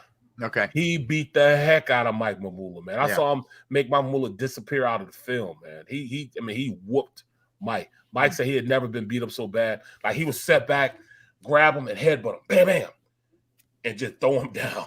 Mm-hmm. That's how dominant Eric Williams was, man. Yeah. And he's probably the only guy that gave Mr. White, Reggie White, a challenge. The game of the century, watching those guys go against each other. Yeah. It is fascinating, man, for sure. But yeah, I mean, I think there's a lot of things that are going into this. If I'm thinking about, you're doing this in real time, you just start thinking about some things. Sirianni's playing this perfectly. I mean, they may know may have already made the decision Jalen Hurts isn't playing, but the more you keep this thing alive, the more Dallas has to prepare for him, right? I mean, there is no question about that's a factor in this thing, that could be the case. But on the flip side of that is maybe they are looking at like, it's Tuesday. Let's see how the shoulder feels. This guy's good. Exactly. He's out there. We still need to win this game. You got to. You want to win the game. You got to win the game, man. At the end of the day, this will be a fight. This will be a gang war. You know what I'm saying? Blue versus green. Instead of Crips and Bloods, it's Eagles and Cowboys, man. This is going to be a street fight, man. And it's the way football should be. Yeah. This is the way I am so hyped right now, man. I'm trying to. I don't know how the heck. Man. It's only Tuesday, man. Right, man. I'm trying to calm myself down because I know the type of battle that this is going to be. Yeah. I know what it is to wake up and want to play again. It's like the Dallas games. It was hard to go to sleep against the Dallas game when I was playing for the Eagles. When I was playing with Detroit. Mm-hmm. The battles of the century were Tampa Bay at the time. Tampa Bay was in our division in the NFC East. In the NFC Central. Yeah, it was Tampa Bay, Detroit, Green Bay, and the Vikings. Anyway, they were in our division. We played them twice a year, and at that time, that defense was the best defense in the league. So those were the classic battles that I had, going against their defense. When I was with Green Bay, it was always Minnesota and Tampa Bay. When I was with the Giants, always the Eagles, always the Eagles. When I was with, always the Eagles and always the Eagles and always when we played against Philly. Mm-hmm. Not Philly, but Dallas. Right. Then when I got to the Steelers, the most epic battles I ever had was against Ray Lewis and that Ravens defense. I mean, those were up there with the Eagles as far as hatred for a team and wanting to beat a team. Ravens games back during that time period, Jerome Bettis versus Ray Lewis, Hines Ward versus their Hall of Fame safety, Ed Reed. All those battles, man, key matchups, you name it, we had it against this team, man. I mean, it was a hatred team, man, but I love the battle against those guys. Yeah. Well, I'm feeling just like this is a Ravens-Steelers game or an Eagles-Dallas game. That's what I'm feeling right now. I can't wait. I love it. We got to get you out there, man. We got to get you out there, man. You want to fire some questions our way? We will take them throughout the course of the show regarding anything. I mean, certainly regarding this matchup, your sense of where this thing is with the Minshew thing. If you're ticked off at the Eagles for the approach and rushing 17 times in the Bears game, 153 rushing attempts on the season for Hurts. I think they could have dialed it back. I do. I think they could have dialed it back. I think 17 was an extreme. I think they could hand it off to the running back a little bit. We said more. The same thing against Detroit. Remember that? Detroit? He ran it 17 times. Yeah. But he had to do it to win the game. Yeah. And I felt like at least that game was a little bit more him, to an extent, kind of running for his life, like where it was like a scramble. These felt more like RPOs where it was designed. Rob, let me ask you this then. Yeah. Even if he hadn't have got hurt, you would have had the same way of thinking? Well, I think it's something we've discussed quite a bit on the show of the danger of running him as much as they have. So my sentiment, I'm not just saying this is not just Monday morning quarterback or Tuesday, if you will, but it was just take it back a notch from where it was. I understand, like his legs have been so prominent in what they've done that I don't want to turn him into a pocket passer. I don't want him to become what McNabb felt like he needed to become. By the way, I think that was more on Donovan than it was Andy in the Eagles. But I don't want that, but maybe a little bit less than this. Like I always say, my happy medium is like 10 rushes for him. Look, my guy, man. Come on, man. John Dickerson. I don't think he believes that I bought the sweater. I'm gonna have to show him the receipt. So I'm gonna send the receipt. I'm gonna show him that that I bought it. I'm gonna send the receipt to so you can post it. When are we getting that? What are you getting? Let me look it up. Let me see if I got a receipt for it. Yeah. So if you have it, I think Friday's the day to wear it. Exactly. Friday's 2 days before Christmas. It'll be our last show before Christmas. I think that'd be awesome. I think that's the way to go, man. I think Friday. John will get his he'll get his fix, his feel. Right. All right, let's do this. You find your receipts. We're going to come back. We'll continue with the Eagles discussion. Let's hit a couple questions first before we do that. Like I said. All right. So, Christy, guys, do you think Steichen and Sirianni hold responsibility for not prepping the players, especially Jalen, for extreme cold? And should they not hold the authority on how much the QB runs? So, all right, look, a couple things. I felt like they were prepared. Yes, they were. I know Jalen said he couldn't feel his hands. He had the hand warmers in the in the fanny pack thing, whatever that's called. So I don't know. I mean, could he have worn gloves? Some guys don't like having the gloves on, or don't like them on their right hand. So, Chris, I didn't feel like that was a big piece of this thing. Maybe Jalen himself should do a better job being ready for it. It doesn't help that a lot of these guys grew up in the South and they just don't like it. And Devontae Smith has talked about it. He doesn't love necessarily the cold, but guess what, man? You play in Philly, you're going to have to get used to it. Yes, exactly. They should hold the authority on some of these runs. In other words, what I would prefer, Chris, is that it's not an RPO where there's an option for him to run as much. And I'd rather they just hand the ball off to Miles Sanders. Now, here's what Nick Sirianni said about that. Nick Sirianni said, even though their rushing numbers weren't good, they were completely selling out to stop the run. And we knew that, and we saw that. And because of that, we either had RPOs in or throws in there. So we didn't run the ball nearly as much because they were loading up. And, on top of that, they had over 300 yards in the air. I think he had 315 passing yards. So they had success in the air. So I think that was a matter of, this is what a team's trying to take away from us. This is what we're going to counter with. Right, right. And the danger is you put your quarterback maybe in harm's way a little bit when that's the case. All right. So we will continue with the Eagles discussion for sure. When we come back, we'll dive a little bit into the Sixers and the Flyers and the Phillies as well. At 2:00, we will have our NFL segment. One of the features of the NFL segment, in addition to looking back at last night's game, the best turnarounds this season in the NFL for teams. So we'll get into all of that when we come back.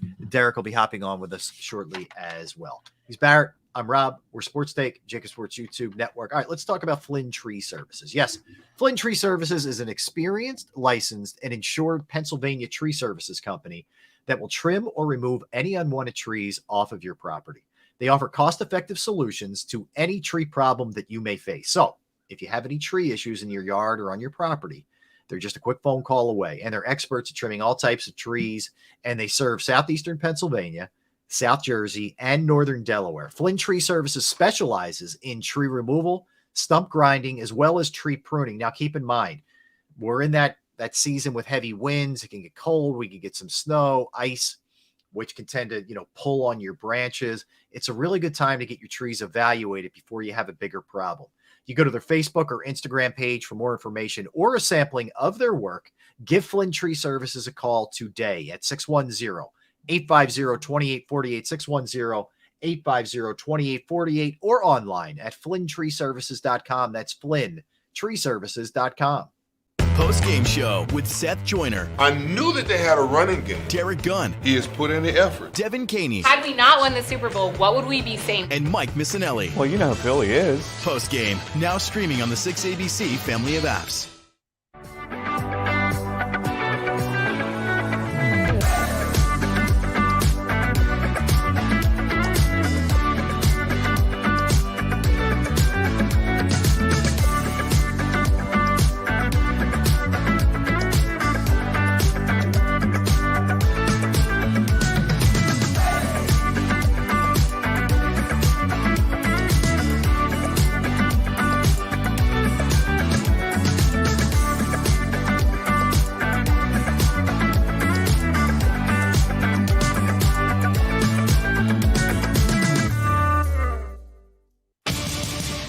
greatest fans on earth. It's a bold statement, but would you expect anything less from Philadelphia?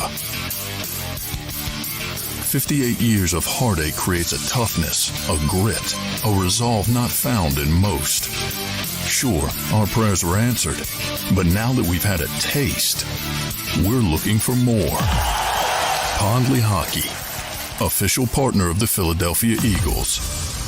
Number 1, Jeff D'Ambrosio. Destination Downingtown is rolling back prices for a December to remember. For a limited time, you can own, not lease, brand new 2023 Jeep Wranglers for only $30,995 or $339 per month. New Ram starting at only $30,995 or new Ram 1500 Bighorn Crew Cabs $189 per month. Zero down can deliver. Get the price you want, the selection you need, and the VIP treatment you deserve. Jeff D'Ambrosio, Destination Downingtown, Big Finish Sales Event.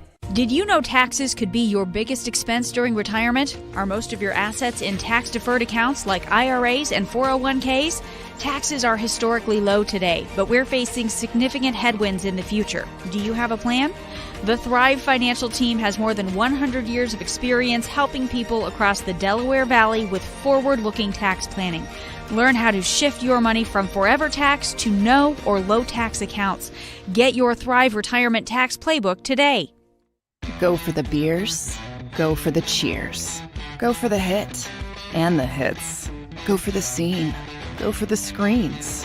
Go for the gallery. Go for the win. Go to Ocean.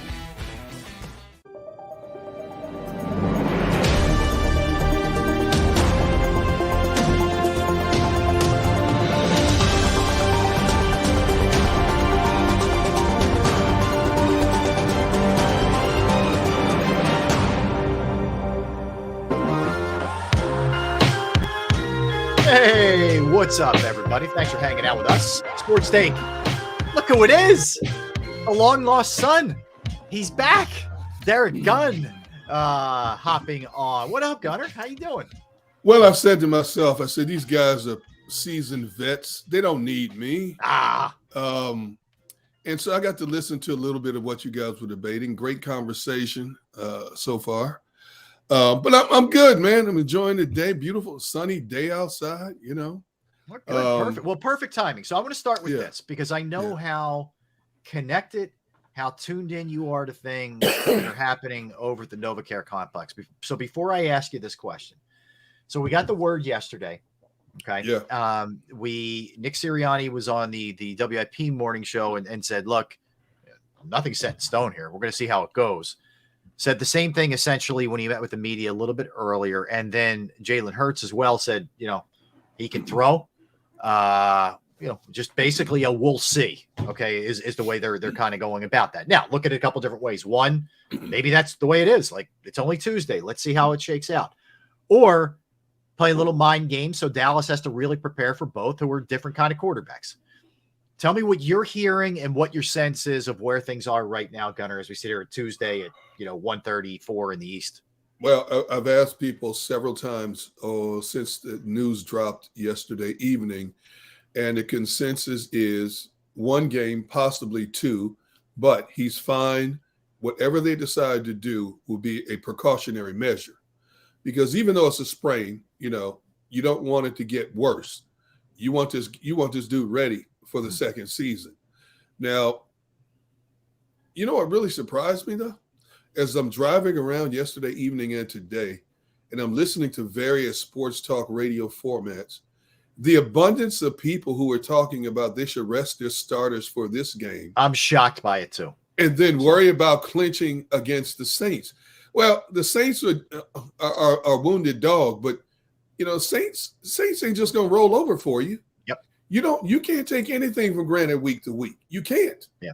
I think it's absurd, Gunner. I'm shocked. The same people are saying this. I'm shocked. It's wild. Think about it from this perspective. Let's say you don't go all out. Okay. Now it's different if Minshew's in there and he can't get the job done and you lose. You just lose, but you're trying. But if you went into this game with the mindset of we're not going to go all out when you still don't have it locked up, and then you're depending on the last two games where weird stuff can happen. You're talking about two teams that still man. Like the Saints still have playoff life. The Giants haven't clinched the spot yet. I don't think they need one more win. I think and then everybody else takes care of their business and you miss out and you end up being a 5 seed. Like, it's absurd to me. Go out and win, man, and control your own destiny. You look at how Buffalo has bounced around from 1 to 5, 1 to 5. There's no giving.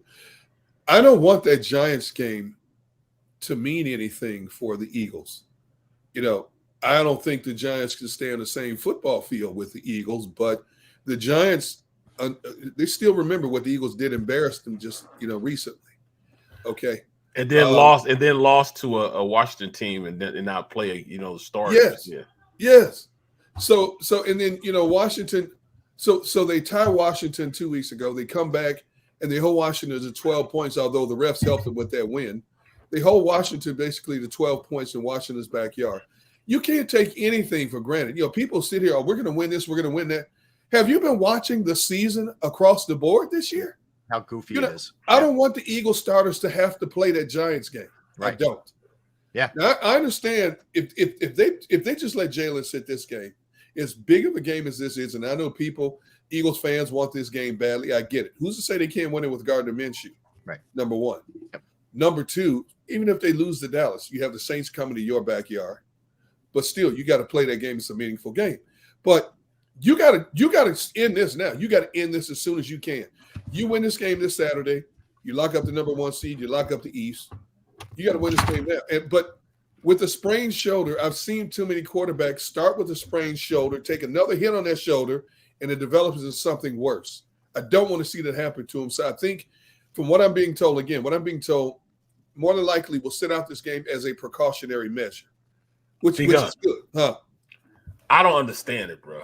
Understand what? I've been on this show going nuts because I don't care what it is. He shot out of the cannon today, Derek. Just be ready. This is Dallas. Wait, I missed it. I missed this. Oh yeah. What? This is Dallas, bro. This is Dallas, man. It don't make a difference, what we have. We got the walking wounded. You know what I'm saying? I just don't care. This is Dallas. I don't want Jalen to play. Right. Because I know Minshew can beat them. Right. But I can't understand how fans will say, all right, we're not worried about beating Dallas. We're worried about beating the Saints. I don't get it. I'm not trying to hear none of that. I'm trying to win. We're going to win with Minshew. I don't want Hurst to play, but I'll take Minshew playing. Yes. You know what I'm saying? Because, a couple people on the stream had to bring me back down. Like, all right, forget that, man. Get Jalen some ice and ibuprofen, and let's go. It's time to play. You know what I'm saying? Take some dirt and rub it on it. You know what I'm saying? Doing Miyagi. Yeah, you know what I'm saying? Yeah. Because I'm that geeked up. I'm that passionate about playing. Because I hate Dallas with a passion. Same here, bro. With a passion. But Barrett, here's I'll throw this out there also, because we know athletes play with sprained shoulders. Okay. Yes. And we know quarterbacks have played with sprained shoulders. Yep. But could this be a little bit more than a sprain if they're sitting him this game? Bro, I'm going to tell you the truth, and I'm just being 100 with it. Yeah. I don't know if they would have played Jalen anyways or played him the entire game anyways, even if he wasn't hurt. Just because we're going into the playoffs, man, and we all know how this coaching staff thinks. You talking about this game? Yes. You don't think they would have, if he was healthy, you don't think they would have played with him? it still not locked up? Bro, they might have made something up or something, bro. No, there's no way. If he was healthy, Barrett, ain't Barrett, no way I don't he know gets in about this that. game. Ain't no way. Ain't Bro, no way we're on talking God's about green earth. this coaching staff didn't play him in entire spring preseason. Right. I mean, they played one series the entire preseason. But Barrett, you win this game in their backyard. You send a definitive message to them that you can't beat us here. Well, I'm talking about they might have pulled. I'm talking about they would have pulled they'd have pulled a Washington game where they took Hurts out and put in what's his name, Nick. Who was that guy they used to have? Sudfeld. Nate Sudfeld. Yeah, they'd have pulled a Nate Sudfeld on him. Win, lose, or draw. No, bro. I'm gonna tell you right now. Not in this one, I don't think, Barrett. I'm gonna tell you right now. If Jalen Hurts was 100% healthy, knowing that they win this game, they lock up the division and the number 1 seed. They got 2 games to start sporadically letting players rest. Maybe let players the last 2 games have key players play series instead of whole games. Have them play a half instead of 4 quarters, a quarter instead of 3 quarters. You see what I'm saying? Yeah. Then you can take the brakes off because there's nothing. Nobody gonna catch you. Nobody can touch you. But in a situation like this, there's a possibility. There's a 50-50 possibility Dallas could win this game. 50-50. Okay. I'd be so pissed. Even if they play with Minshew? So pissed. Dude, that's a 50 because they're not going to run the same offense. Yeah, see, I got to see what it looks like not, there. yeah, like if Minshew's really offense. Struggling, I can't. Like, I'm not going to be happy, but I can't see Minshew struggling, man. I just can can't. Minshew handle Dallas's rush? Yeah, I don't know. He's not as elusive as Hurts. Come on, man. That's a huge difference. Yeah. Bro, I'm not talking about eluding the rush because I'm not talking about them being rushed. I don't think that offensive line is going to allow anybody to touch the quarterback, period. Well, they're gonna have a chip on their shoulder the size of Rocket Gibraltar. This is gonna be a very pissed off team they're gonna play it against. But this Eagles team is gonna be hot as fish grease, bro. And you don't think Dallas hot as fish grease? Number one, they lost to the Eagles with Cooper Rush. Number two, they just blew a game in Jacksonville. They ain't built like that, bro. National TV. I'm not disagreeing with you, but I'm saying Dallas has as much reason as the Eagles to be hot as fish grease. After what they did in Jacksonville, blew a 17-point lead and lost on a fluke play in overtime? They're embarrassed. They're not really hot. They're embarrassed. They should be embarrassed. They should be embarrassed. They should be embarrassed. Your quarterback's thrown nine picks in the last month and a half of football. They should be embarrassed. Your $100 million quarterback choking every week. They should be embarrassed. Absolutely. And rightfully so. Absolutely. But, dude, if Hurts is not playing this game, and let's say they keep him out now, right now, from what I'm hearing, it's 50-50 about the Saints game, okay? If they keep him out, knowing the significance of these 2 games, if they keep him out 2 games, that tells me it's something just a little bit more than a sprain that they're looking at, Barry. Now, they'll tell us what we want on the surface. They'll tell us whatever we want to hear. They're not going to tell you everything. The one thing Howie Roseman has his boys at NFL Network, ESPN, Howie will tell them. But Shane Steichen, Sirianni, they ain't telling you nothing. And then when I say you, it's media in general. They ain't telling us nothing, okay? Now, I just saw a quote from Jalen Hurts just said, I'm doing everything to prepare to play for this game. Yep. Well, that's fine and dandy, okay? But I've been consistently told this game for sure, maybe the next game. Now, that tells me it's more than just a sprain. And I'm not saying Minshew can't go down there and win that game because you still have that defense to lean on. You still have that offensive line, your running game. But can Minshew get the ball because he doesn't have as many reps with those receivers? How long will it take him to get in the rhythm with AJ and Devontae Smith on those slant routes and stuff? See, that's a little different. Now, you got a week to get ready for that, but it's not, but hey, it's not the same as game speed. How you practice it is not how you play it. See, and then you got to see all these different looks. Every week for the last 4 weeks, Lane Johnson has told us on our postgame show, the opponent has given us looks on defense that we have not seen on film. Dallas is going to do the same thing, follow suit, going to try to give him looks, especially Minshew, going to try to give him looks he hasn't seen. How will Minshew counter that? And I'm not saying Minshew can't win that game. Bro, Minshew is a lot better than what people get. I see people always a career backup. Minshew is out there trying to get him a job for next year. He wants to show everybody that he's a starter in the league, so he's going to play accordingly. I have no reservation about starting Minshew. Minshew will be fine against that defense because the offensive line is not going to let anybody touch the quarterback, especially after what just happened.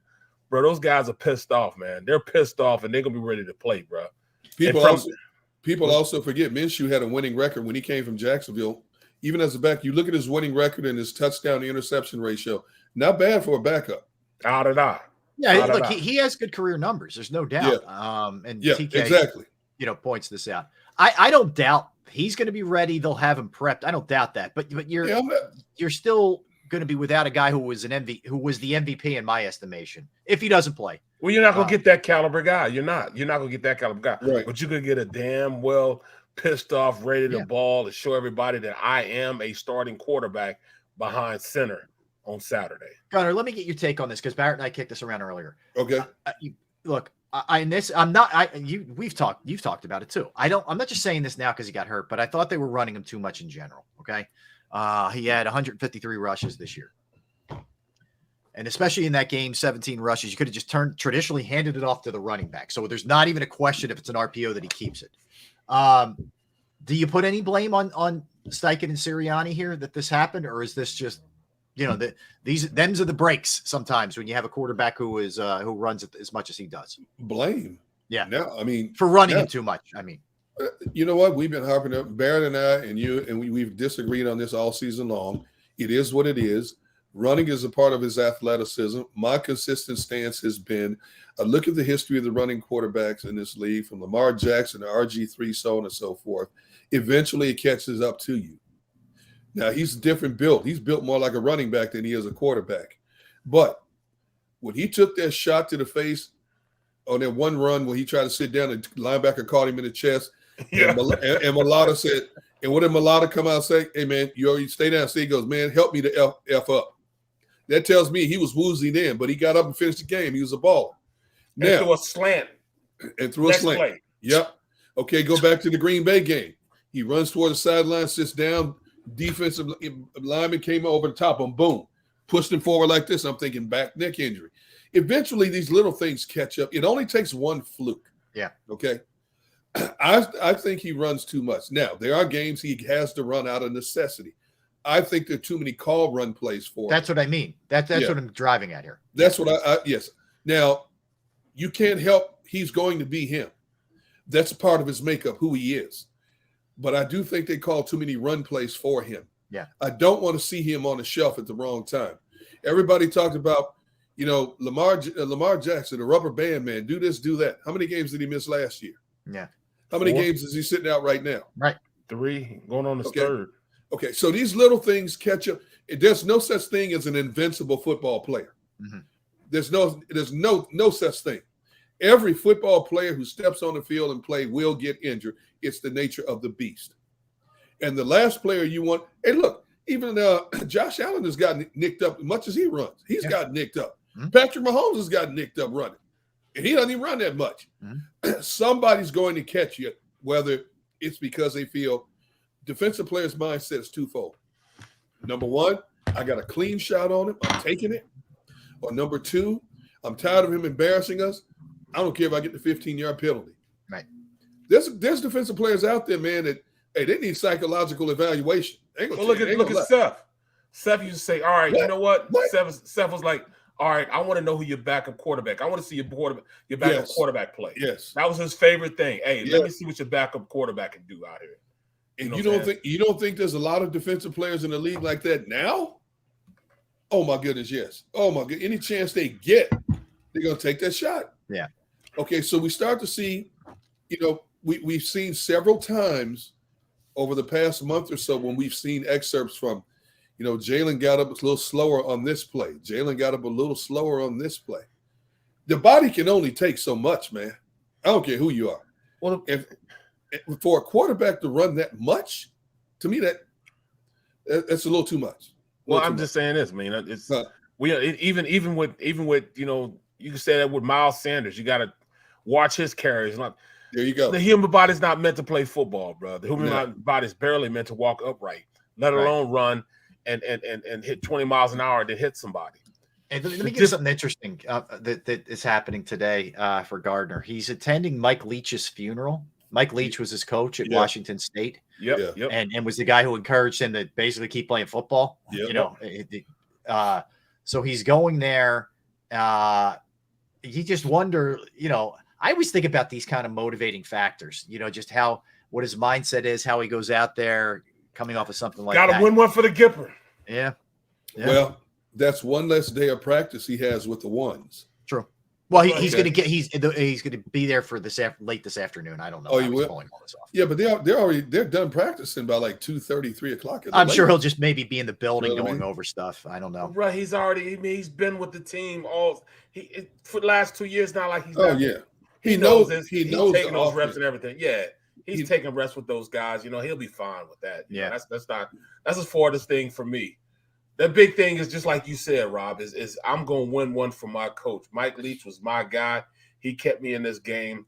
He's going out. Let me go out there and win it for him. So it's going to be just an added incentive of him to go out there and play bonkers, just play his butt off. Let me reiterate, too, something Barrett brought up earlier with, Goddard being activated now. 6 catches, 6 targets, 105 yards, 2 touchdowns last year versus the Jets with Minshew quarterbacking. Yep. Those two, little chemistry there for those two. So another one to look at. Yeah, but remember that Jets team last year was a sieve. No, I know. There's no. I'm not saying there's No, comparison with that Jets right. team of 2021 to I the know. Cowboys. I'm just saying those two have a nice connection. But no, it's fair. It's a fair point. And it's going to take him a little bit to get into a rhythm. It is. Right. Into a game rhythm, But he knows the offense inside and out. He knows the offense. I feel good about who's coaching him. I feel good about Steichen and Sirianni coaching him up. And you're certainly surrounding him with people to help him succeed. Let's put it that way. I don't think it's going to take him a while to build chemistry with those guys. I mean, he's around those guys. He takes his fair share of reps with the ones also. I think he's going to go in, like I said, with that added incentive. He's going to be fine, man. He's not going to, he's not going to miss a beat on running his style of the offense. And that's the biggest thing, his style of the offense. Right. Now, the offense is going to look a little different with Minshew under center, and rightfully so. They're two completely different quarterbacks. But I can see them coming out to get him in that rhythm, the short passing game. Boom, boom, boom, just to get him in a game, get him up to speed, game rhythm, short pass. Let's establish the run, get him in a short passing game, and see then, okay, then we open it up. As you get in the flow and get warmed up, then we start to open things up a bit. But let's play it safe to the best. We know we can run on them. Hit the ground run. Of course, they could have ran on the Bears. We saw what happened then, The number one back didn't get a carry until 6:28 left in the first half. Who knows what they're thinking about this game plan? So, Dallas is another one, and much like the Bears, their numbers against the run stink. They do not defend the run well. Dallas is gunner 25th, giving up $133 on the ground, and they're second against the pass. And you see how much Jacksonville ran on them?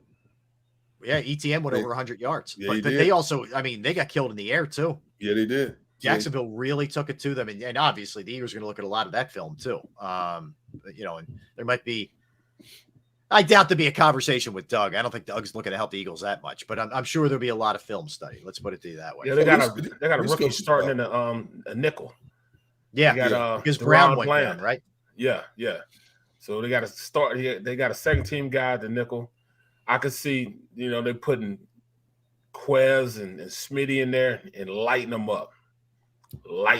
And these coaches all talk, whether it's the head coach, assistant coach. They got buddies all across the league. Hey, man, tell me, what did you guys do against them? I guarantee you this coaching staff has talked to somebody down in Jacksonville.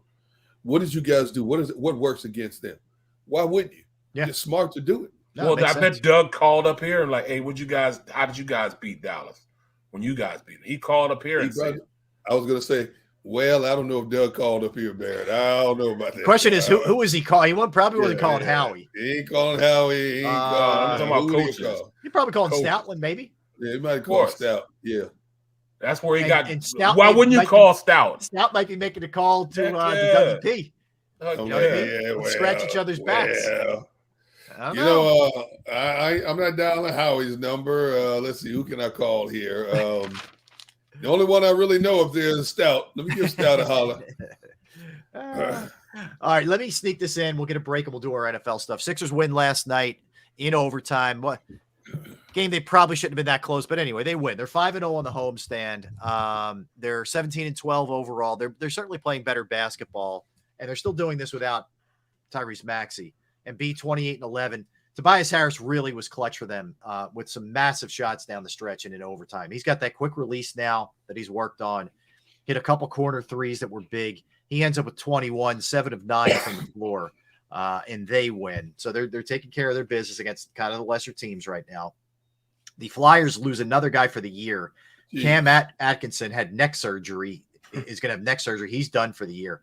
They have a laundry list of guys who are done for the season or may never play. Like Ryan Ellis will never suit up for them again, probably. His career might be over. Sean Couturier's had multiple back surgeries, probably won't play this year. There's other guys other than that. That's just to name a few. Jeez. They've also benched Kevin Hayes the last couple games, and he's basically saying, I don't like it. It's his call. So that's setting up for either a trade or a buyout. And he's probably their best player, but he does have value, so he could be moved. So that misery continues with the Flyers. The Phillies extended a couple of front office guys, including Sam Fold, who is the right-hand man to Dave Dombrowski. He's been extended. These are the kind of things that happen when you get to the World Series and, get within 2 games of winning the whole thing. So, deservedly so for some of those guys. Glad to see that, that those guys are getting taken care of. And Fold is a really bright guy who's respected around the league, played in the league, Stanford guy, really smart guy. So he gets taken care of, and a couple of his lieutenants get taken care of. All right. So when we come back, we're going to do our NFL segment, guys, which will include last night's game, Gunner squad taking care of business, some Ravens updates, a Jets update, a Jerry Jones and OBJ update, and we're going to get into some teams that have already clinched. We'll look at that. And also best turnaround teams who we didn't have high expectations for, who have really played a lot better football than we anticipated. That's going to be a good one, man. Because, interesting. Yeah, we'll do all that when we get back. So I got 3 or 4 already. When you good. Good. We got some great birthdays, great movies coming. Give you an update on the Masters as well. We'll do all that when we get back. Don't go anywhere. Derek, Barrett, Rob, we're Sports Take, JAKIB Sports YouTube Network. I want to tell you about Razor Technology right now because disaster recovery is critical. The middle of an emergency is the wrong time to wonder who's in charge and how to respond. Restoring malfunctioning systems, rebooting complex servers, and reconfiguring applications, bringing backups online, and reauthorizing users all takes time. And the longer it takes, the more damage that a business can be exposed to. Razor Technology helps growing businesses develop a disaster recovery plan that protects all their essential data. Razor ensures that all your critical systems are backed up and that backups are regularly checked to ensure that they can be deployed at a moment's notice. Depend on Razor Technology, your trusted IT managed service provider, to save time and money on your IT and cloud services. Find out if your business is built to recover from a data disaster by calling Razor Technology today at 866-797-3282. That's 866-797-3282, or online at razor-tech.com. That's razor-tech.com. Post-game show with Seth Joyner. I knew that they had a running game. Derek Gunn. He has put in the effort. Devin Caney. Had we not won the Super Bowl, what would we be saying? And Mike Missinelli. Well, you know who Philly is. Post-game, now streaming on the 6ABC family of apps.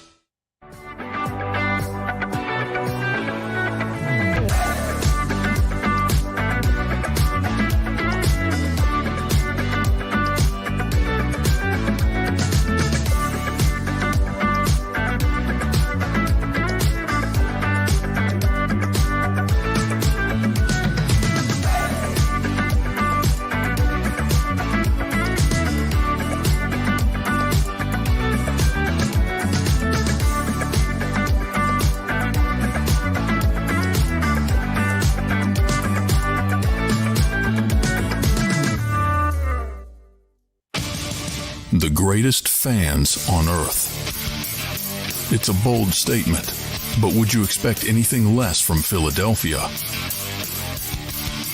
58 years of heartache creates a toughness, a grit, a resolve not found in most.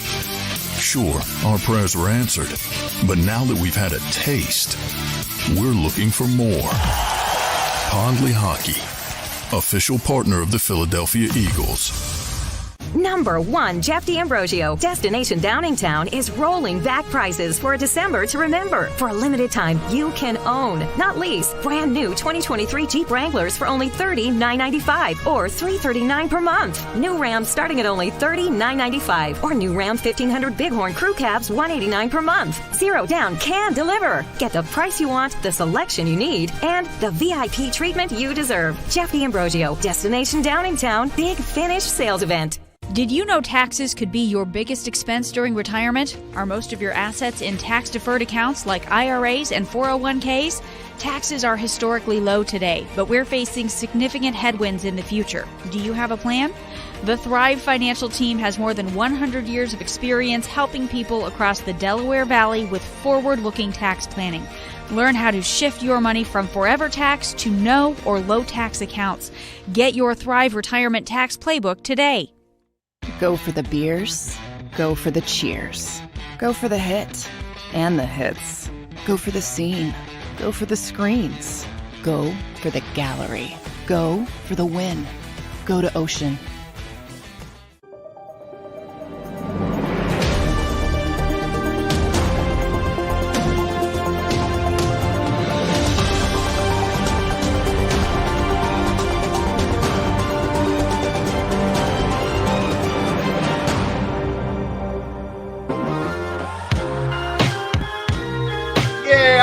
That's us.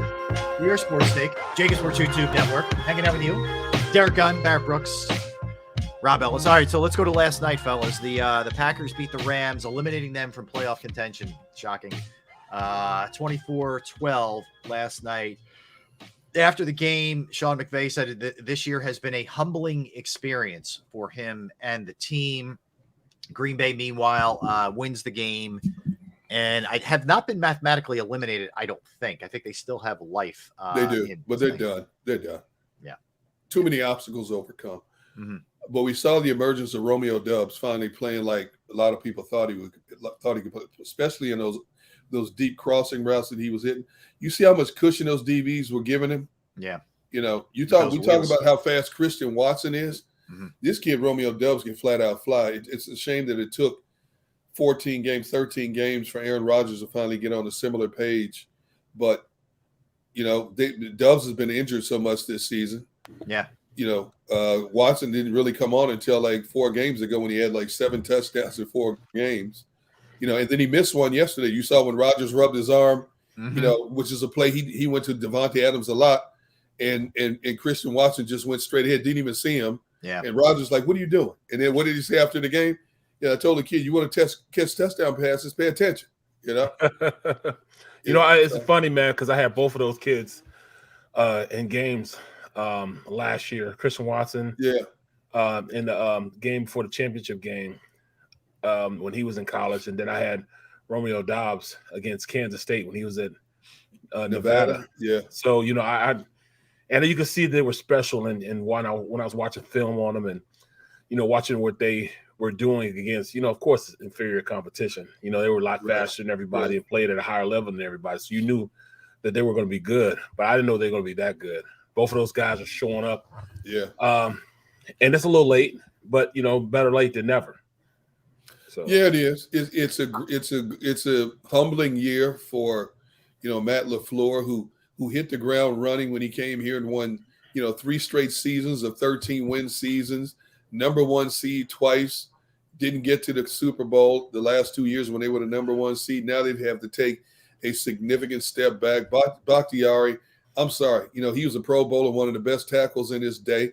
Last 2 years, dude can't stay healthy. He was off the field last night.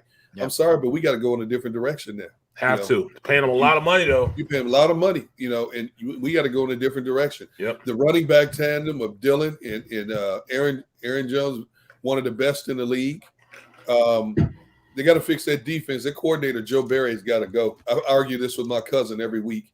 Joe Barry's got to go. You know, scheme does not work, whatever they're doing. But you know what? It's been a humbling year for Rodgers, the coaching staff. They still have life, but they got too many hurdles to clear. I don't know if they're dead. They're sitting there. They're 6-8. They have Detroit, Seattle at 7-7. They're all on the outside looking in. Then it's the Commanders at 7-6-1. They're not dead. They're not dead. Green Bay ain't getting in, dude. Then you know what the next 3 games are? They go down to Miami this Sunday. Yeah.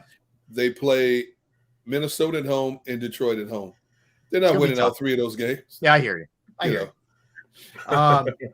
So let me hit you with a couple things here. It's going to be a nasty weather weekend in a lot of spots. You have the Bills at the Bears this weekend.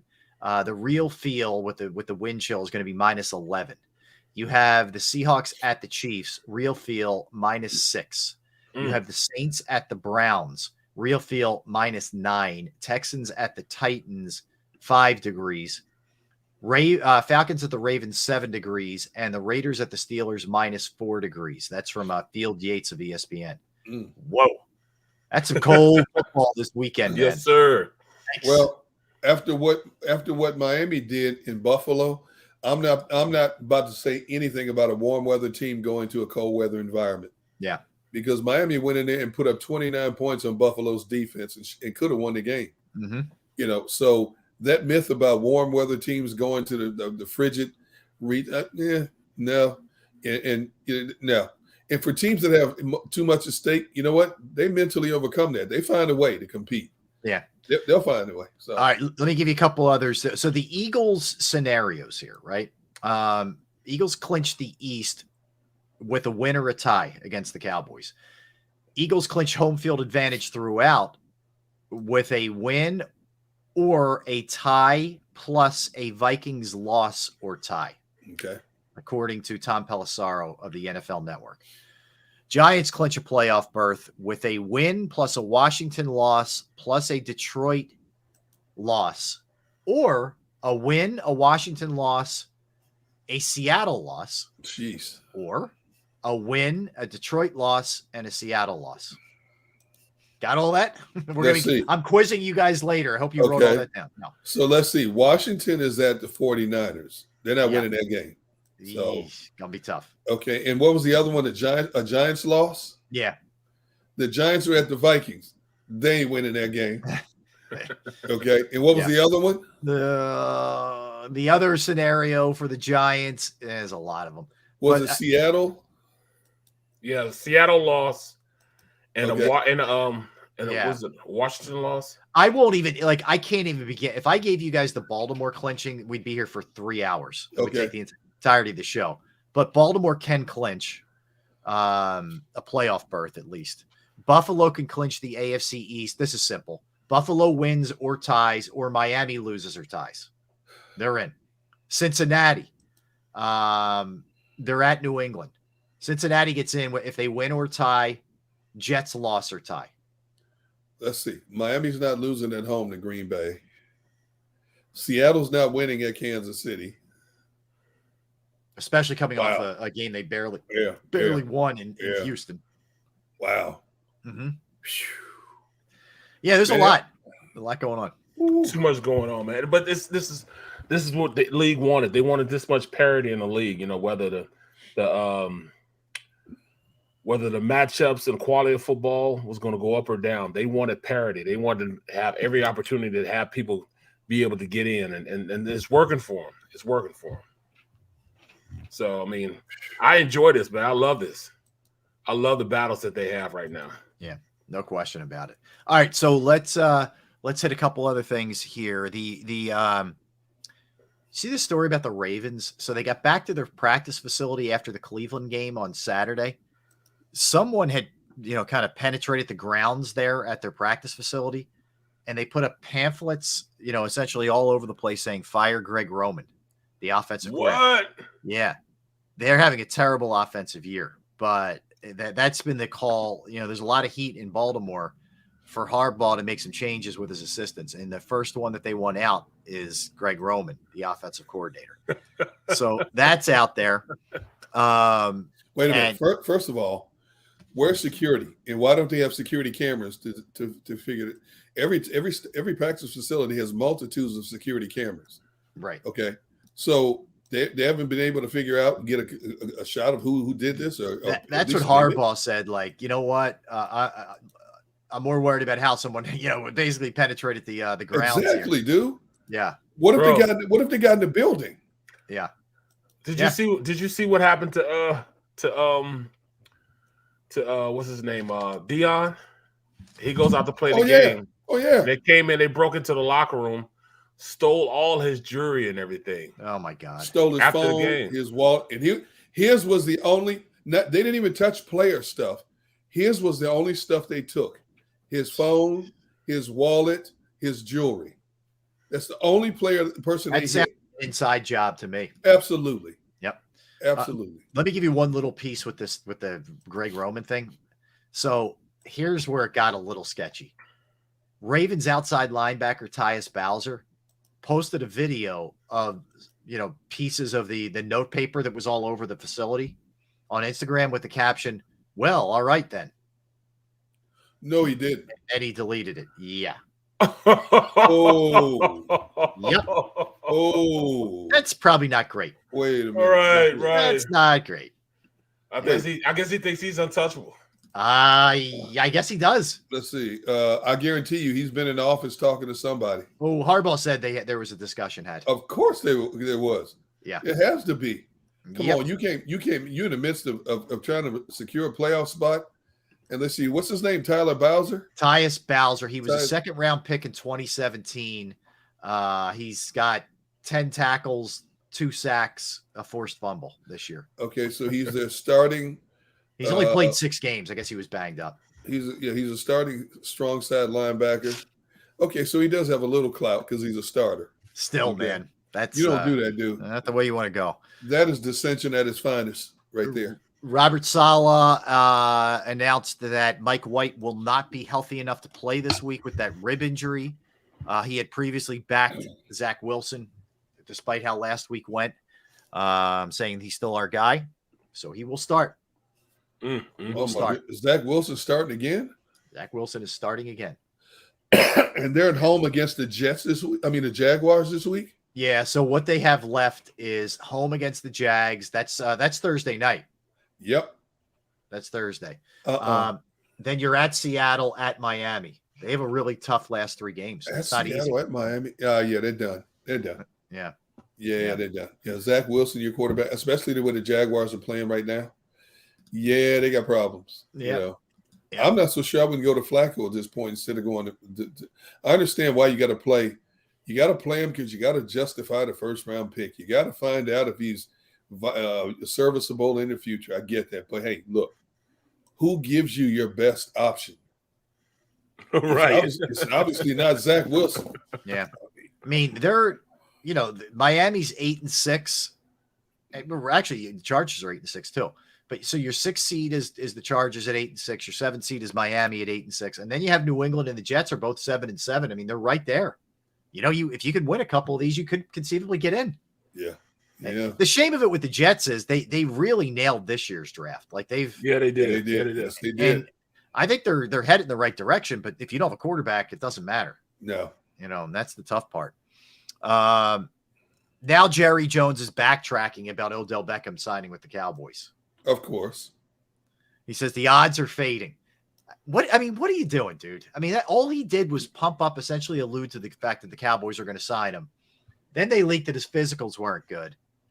And now this. He's got to be maddening for the front office people. And his own son can't even shut him up. No. But no. I don't to be honest, I don't blame any and everybody for backing off Odell right now. If he's still taking this stance that he wants more than just money for this year, I'm not paying him. There's no way I'm paying him. For what? For what? Yeah. Pay him that you can pay him so you can what is it? 3 months later, he's gonna be hurt again. Come on, man. What if you give him a contract beyond this year and it's guaranteed money for 2023? He tears his knee up again before this season is over. And you're stuck with somebody's on IR for much of next year as well. No, with his injury history, no, thank you. No, Odell, when you're healthy, you're a phenomenal talent. But when was the last time you've been healthy a whole season? Plain and simple. Now, if you want to play bad enough, to show people your worth and your mettle, you and your agent come off your pride high horse. You take what you can get. Play whatever it is, 2 or 3 teams. You play them against each other. Take what you can get. Hit the ground running. It's not like you need the money. You've made some serious money in your career. You hit the ground, even if it's a league minimum. Take that money. Play this year out, then you sit down negotiating table. You got a lot more. I guarantee you got a lot more teams looking at you next year than you do right now. Yeah, no, I hear you. All right, so the teams that have clinched: the Eagles, the Niners, the Vikings, the Cowboys, the Bills, and the Chiefs. They're the teams that have clinched so far. A lot of the usual suspects, I would say there. Yeah, for the most part. Yeah.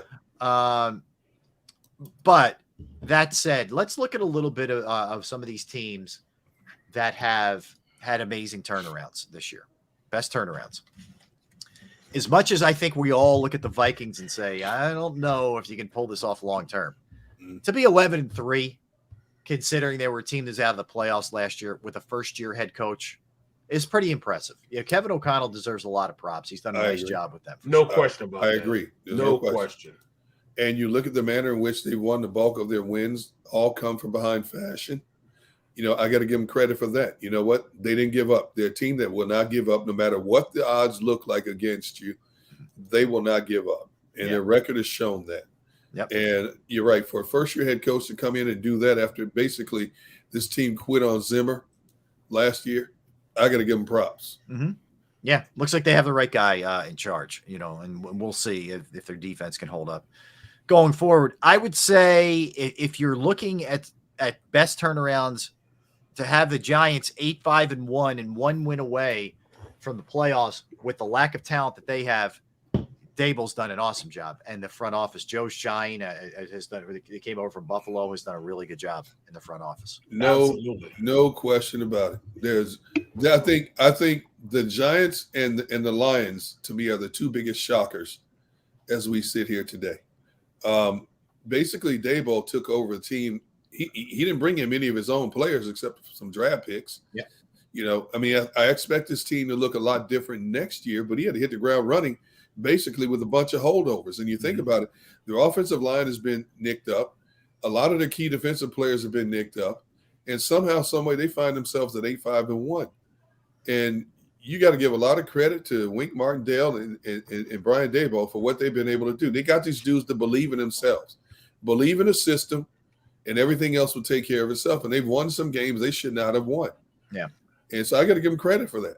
Yeah. They manufacture an offense that shouldn't be able to do anything. Yes. You know what I'm saying? They manufactured an offense that is competing. So I you know, you got to take your hat off to them. And then you said, you know, Detroit. Oh. Man, Detroit, man. I you know, where do you begin? They've won 6 of 7. They're 7-7 on the season, and they got a shot. And but they should be good. They've been bad so long that they have so many first-round draft choices in so many different positions. I mean, I don't understand why they're not the best team in the NFL with all the first-round draft picks that they have. Yeah. You know, I mean, top 5. The past 20 years they have what? I mean, the past 10 years they have at the very least 12 top 10 draft picks. At the very least, top 10. 12 of them, at least. They should, unless they got cut. But come on, man. I mean, they're always bad. When are you going to get good? When? Well, they've hit on a couple now of the picks, that's for sure. And it looks like they got the coach in there to motivate them. And the biggest surprise is how the quarterbacks played for them. You know, Goff's played really well. He was a write-off. He was a salary dump. Yeah, it looked like this was going to be his last year there, and now they have a decision to make about him going forward. Seattle, 7-7. Now, they cooled off a lot, but to be 7-7, considering I thought they'd be vying with the Texans for the worst record in football, they've done a nice job. Pete Carroll's done a nice job. Their defense, think about this, their defense is still one of the worst defenses in the league. But yet they found a way, and they had a winning record up until they started to slide recently. They took a habitual backup, and whatever they did to streamline that offense, you know, he became the talk of the league for several weeks. And you look at his overall completion percentage, I think it still tops in the NFL, if I'm not mistaken. What Pete Carroll has done with that team this year, I think, is one of his better coaching jobs. You know, it's easy to coach when you got the Legion of Boom, you got Bobby Wagner playing your linebacker, you got Russell Wilson, you got all these, you know, they had a loaded team for years. Yep. And this was supposed to be a rebuild year for them. And man, you talk about being ahead of the curve. Even if they don't make the playoffs, they are way ahead of the curve right now. Yeah, they are. You're right about that. And again, another team that would sort of fit in this category of dipping a little bit, I guess, to an extent, the Jets, you know, but to be 7-7 and potentially finishing with a winning record, you know, again, impressive, you know, considering where they were and what you're looking for them to do going forward. Like we talked about, the big question is, do they have a quarterback? And right now, again, it's been a short sample, but if you're asking me, I'd say they don't. And that's something they're going to have to figure out if you're New York. Well, I will say this. Yeah. They do have a quarterback. His name is Mike White. Yeah, that's true.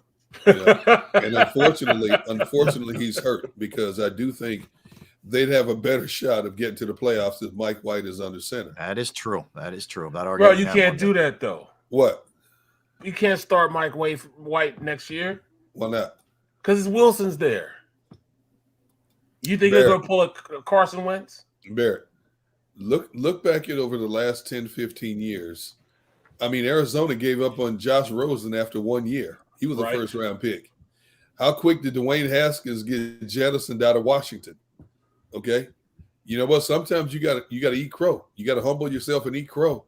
And if you want to win, if you want to keep building a winning entity, hardcore decisions have to be made. And I will tell you this: Joe Douglas is not afraid to make hardcore decisions. That's true.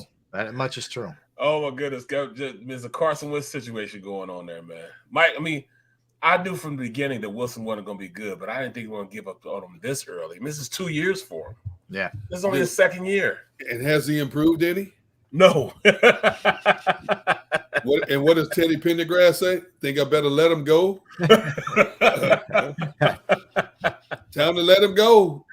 Yeah, bro. All right. Well, listen, good news is for another team that's definitely on the rise, on the climb, would be the Jaguars. And it looks like they have a quarterback. It looks like Trevor Lawrence is the guy, and they smartly put a quarterback's coach in there to help develop him. And it's paying off. You know, who is it? Press Taylor's the OC.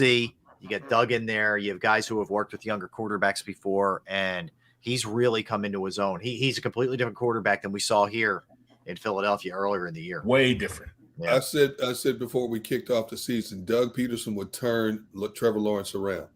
To what degree? That remained to be seen.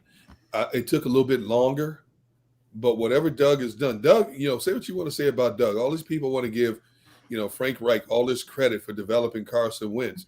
People forget that Doug Peterson's also a quarterback tutor. You know, he and you hear quarterbacks talking, hey, look, it's easy to talk to Doug because he played the position. Yeah. Okay. So he thinks like a quarterback. He talks like a former quarterback. He's got, and look at the money that Jacksonville spent to bring better weapons down there, you know, as well. So it took a little bit longer. They may not make the playoffs. They might, depends, you know, they got to run the table.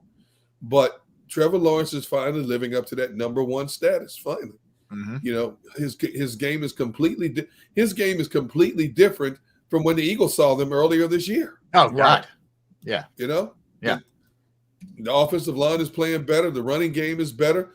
This Zay Jones is playing out of his mind right now. He's rejuvenated. Oh my goodness! So, you know, Doug has, if he doesn't get in or not, it's very similar to what Doug did his first year here. What did they go? 6-10 the first year. Mm-hmm.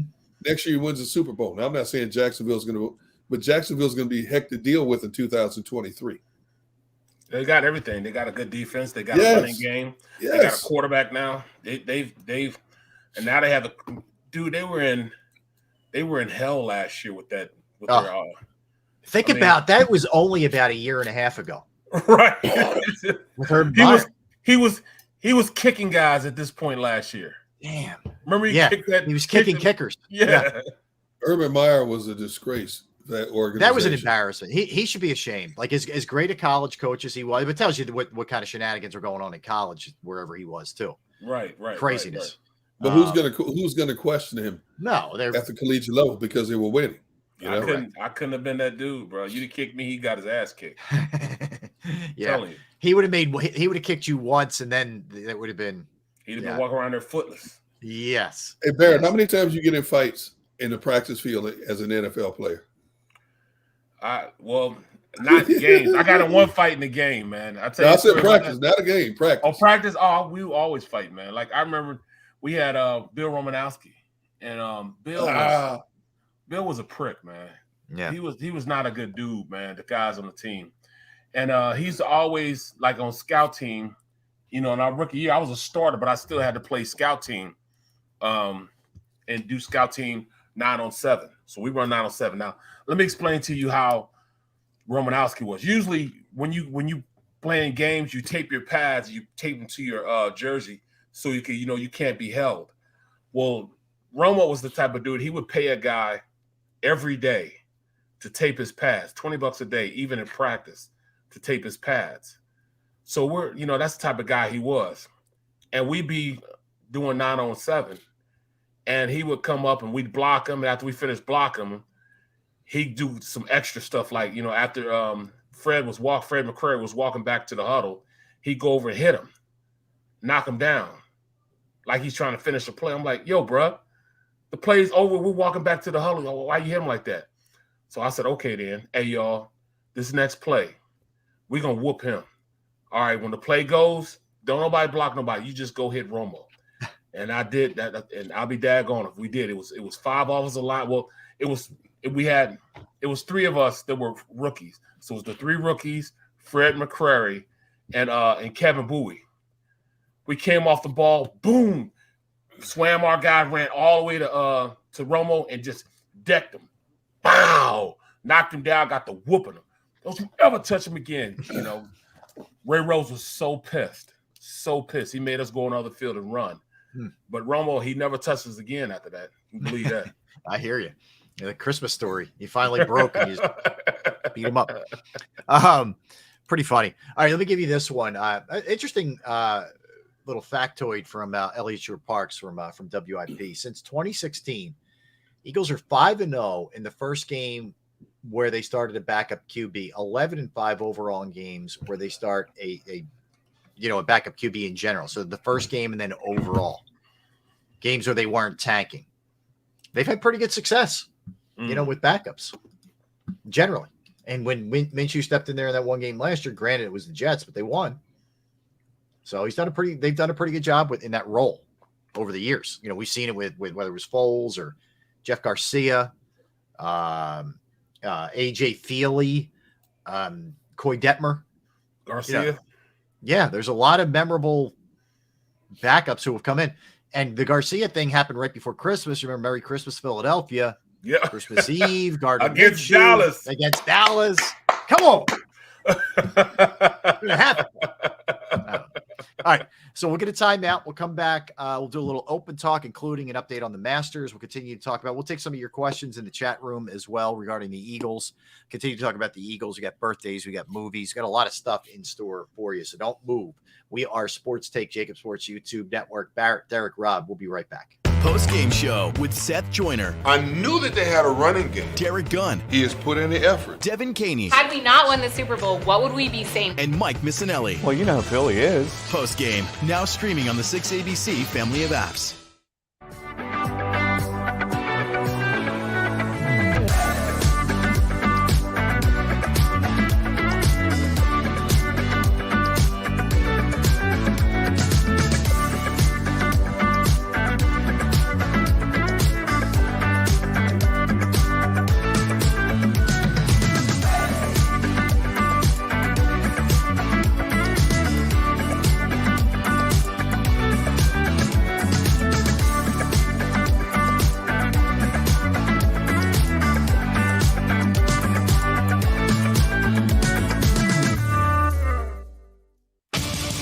The greatest fans on earth. It's a bold statement, but would you expect anything less from Philadelphia?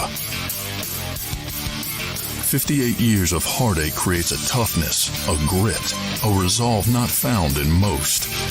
Sure, our prayers were answered, but now that we've had a taste, we're looking for more. Pondley Hockey, official partner of the Philadelphia Eagles.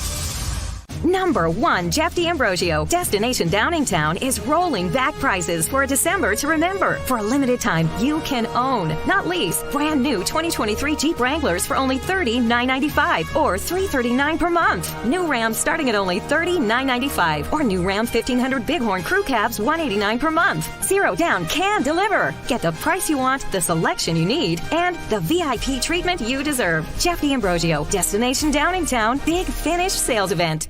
Did you know taxes could be your biggest expense during retirement? Are most of your assets in tax-deferred accounts like IRAs and 401ks? Taxes are historically low today, but we're facing significant headwinds in the future. Do you have a plan? The Thrive Financial Team has more than 100 years of experience helping people across the Delaware Valley with forward-looking tax planning. Learn how to shift your money from forever tax to no or low tax accounts. Get your Thrive Retirement Tax Playbook today.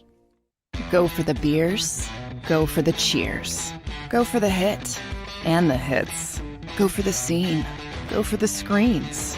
Go for the gallery. Go for the win. Go to Ocean.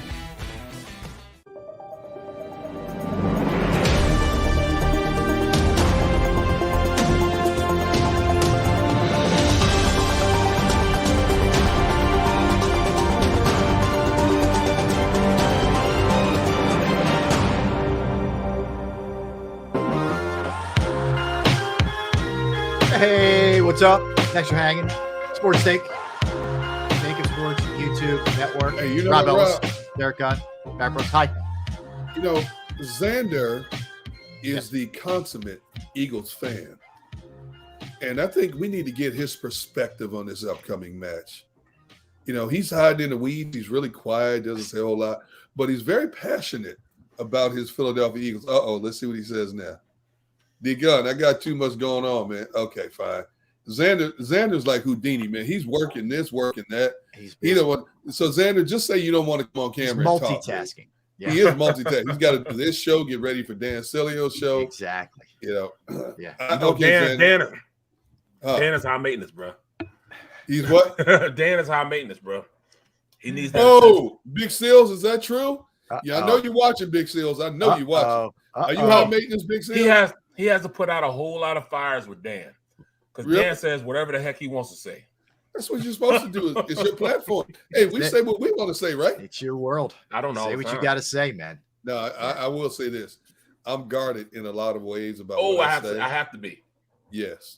Because I don't want my mom and Trish calling me.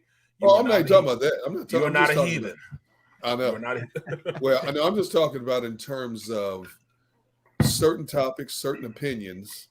I pump the brakes sometimes because, as we've seen, and we've all been subjected to it, people like to take what you say and tell it 20 different ways, except exactly how you said it. So I ain't giving them nothing. They ain't giving them nothing they could use. There's a lot of stuff I know and I could say, not doing it. Not going to hear from me. I'll tell you guys off camera as I do. I'll text you guys and tell you certain things. I'm not opening it up, and I'm not telling them nothing. They don't need to know. You got too many bodies to be buried, man. That are buried. I think. Look, I think there's a fine line. You got to know how to walk these days, man, or else you could be canceled. And it's just the reality of it. Mm-hmm. And I know that's not necessarily what you're saying, Derek, but I think there's some degree of that. But ultimately, we traffic in opinions, man, and you gotta have an opinion on things. And if you don't, it's gonna make for real boring content. That's for sure. Social media has ruined a lot of things. I agree. Social media has been great in a lot of ways, but social media has ruined a lot of things. You got a lot of wannabe wolves hiding behind closed doors that like to come out and attack for minuscule things, for multitudes of people. I mean, some of the horrific things people come out of the woods to say to people on social media is disgusting in a lot of ways, Yeah. And I wonder if a lot of these people, I wonder if you have kids, I wonder what you like in your community, your workplace, because you see certain names. It's always certain names that jump out to the forefront, and I'm like, is your life really that miserable that all you do is wait in the weeds to jump on anything anybody says just to get attention? It's generally a reflection of them. I know. And the other thing that happens is that so many things are taken out of context. Snippets are taken rather than the entirety of the conversation or the flow of the conversation or what was asked.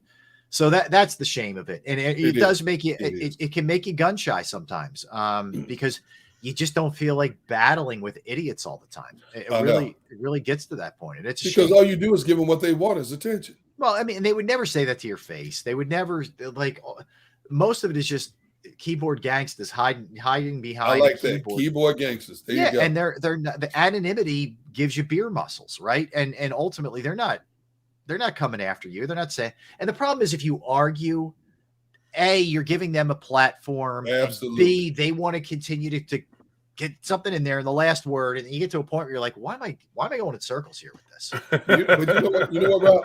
And then all of a sudden, their buddies come out of the woods and jump on them. They're saying, you don't even know the whole issue, but you jump in. Now, here's the thing, though, Rob. For years, there's been a number of our colleagues in the Philadelphia area who would just start deleting people. I'm talking about media people, and some of them we worked with closely. I'm not going to say any names. And they would delete people left and right. And I'm like, man, I mean, that's cold-blooded. Guess what, though? Over the last year and a half, man, I love deletions on Twitter. Are you kidding me? I'm blocking people left and right, and I'm enjoying every bit of it. I don't mind having a good discussion, good debate, but when you take it to the extreme, where people don't listen, they're going to tell you, you don't know this, you don't know that. Now, I only covered the team for 25 years, but I don't know. Yeah. I don't know what I'm talking about. You ain't blocked me. You didn't block me, did you? Oh, I ain't never blocking you and Rob. Are you kidding me? You can talk about me like a dog. I never block you two. No, but we family, Eric, I don't really have like a set rule or anything, but it's generally if, you're like racist or whatever, homophobic or misogynist or whatever, or if you're just a repeated troll, like if it's perfectly, fine to disagree. This is subjective. Like, you may disagree. I may think they could have not handed the ball to Jalen shouldn't have run as much. You may think that stuff is not what I'm talking about. Right, but when you're constantly, oh, you said this, you did that. Like I had a guy, I posed a question. I'll give you a great example. I posed a question on our post-game show to John Ritchie. When the Cowboys lost, I said, man, I'd almost rather the Cowboys come in off a win where they're not as going to be as dialed in because they're coming off a loss, right? Is what I said. And he says, we're really debating whether it was good or not that the Cowboys lost. I'm like, do you understand the context of the question? And there's just so much of that where things are taken out of context. It's every day. Yeah. I've told you guys, in all honesty, when I'm done with this business, I'm deleting Twitter and Instagram. You think I'm kidding? Watch. Now, Facebook, a lot of people say, I don't even use Facebook. I will say this, though. If you look at the clientele of people on Facebook compared to Twitter, people on Facebook will debate you, but they do it in a much more respectful manner. I agree. People on Twitter, it's like, what happened? Did somebody slap you when you woke up this morning? Yeah. Did somebody pee in your post toasties? I mean, what happened? I mean, seriously, is this how you start your day every day? Facebook, the difference is you can control it to an extent. It's your friends. Not to say that people maybe can't jump in like a comment section, but Twitter, you're just and some other stuff. I don't know how Instagram honestly works and some of the others, but like you're just the mercy of anybody can kind of, there's no filter, I guess, in certain ways. But I hear you. It's fair. So the Masters will allow live golfers to compete. They had to. There was a big question, whether or not that was going to be the case. And you're right. Let's face it. The reason they're doing it is they want the best golfers in the world to be able to play. Because think about this. There's 6 past Masters are part of the group that, defected to live. You have Bubba Watson, Phil Mickelson, Dustin Johnson, Sergio Garcia, Patrick Reed, and Char Swirls are all live guys. Like, are they not going to be a part of it? So the high and mighty decision makers on the PGA are now having a change of heart. When they took this definitive stance last summer and this past summer, you thought people would buckle? Yeah. I mean, let's face it. It's all about the Benjamins. Whatever we do in life, it's about the Benjamins. So if somebody tells me that I can play in a second-tier league, but whether I win, lose, or draw, I'm going to make $50 million. When a lot of these guys on the PGA Tour never make $50 million in a career, where am I going?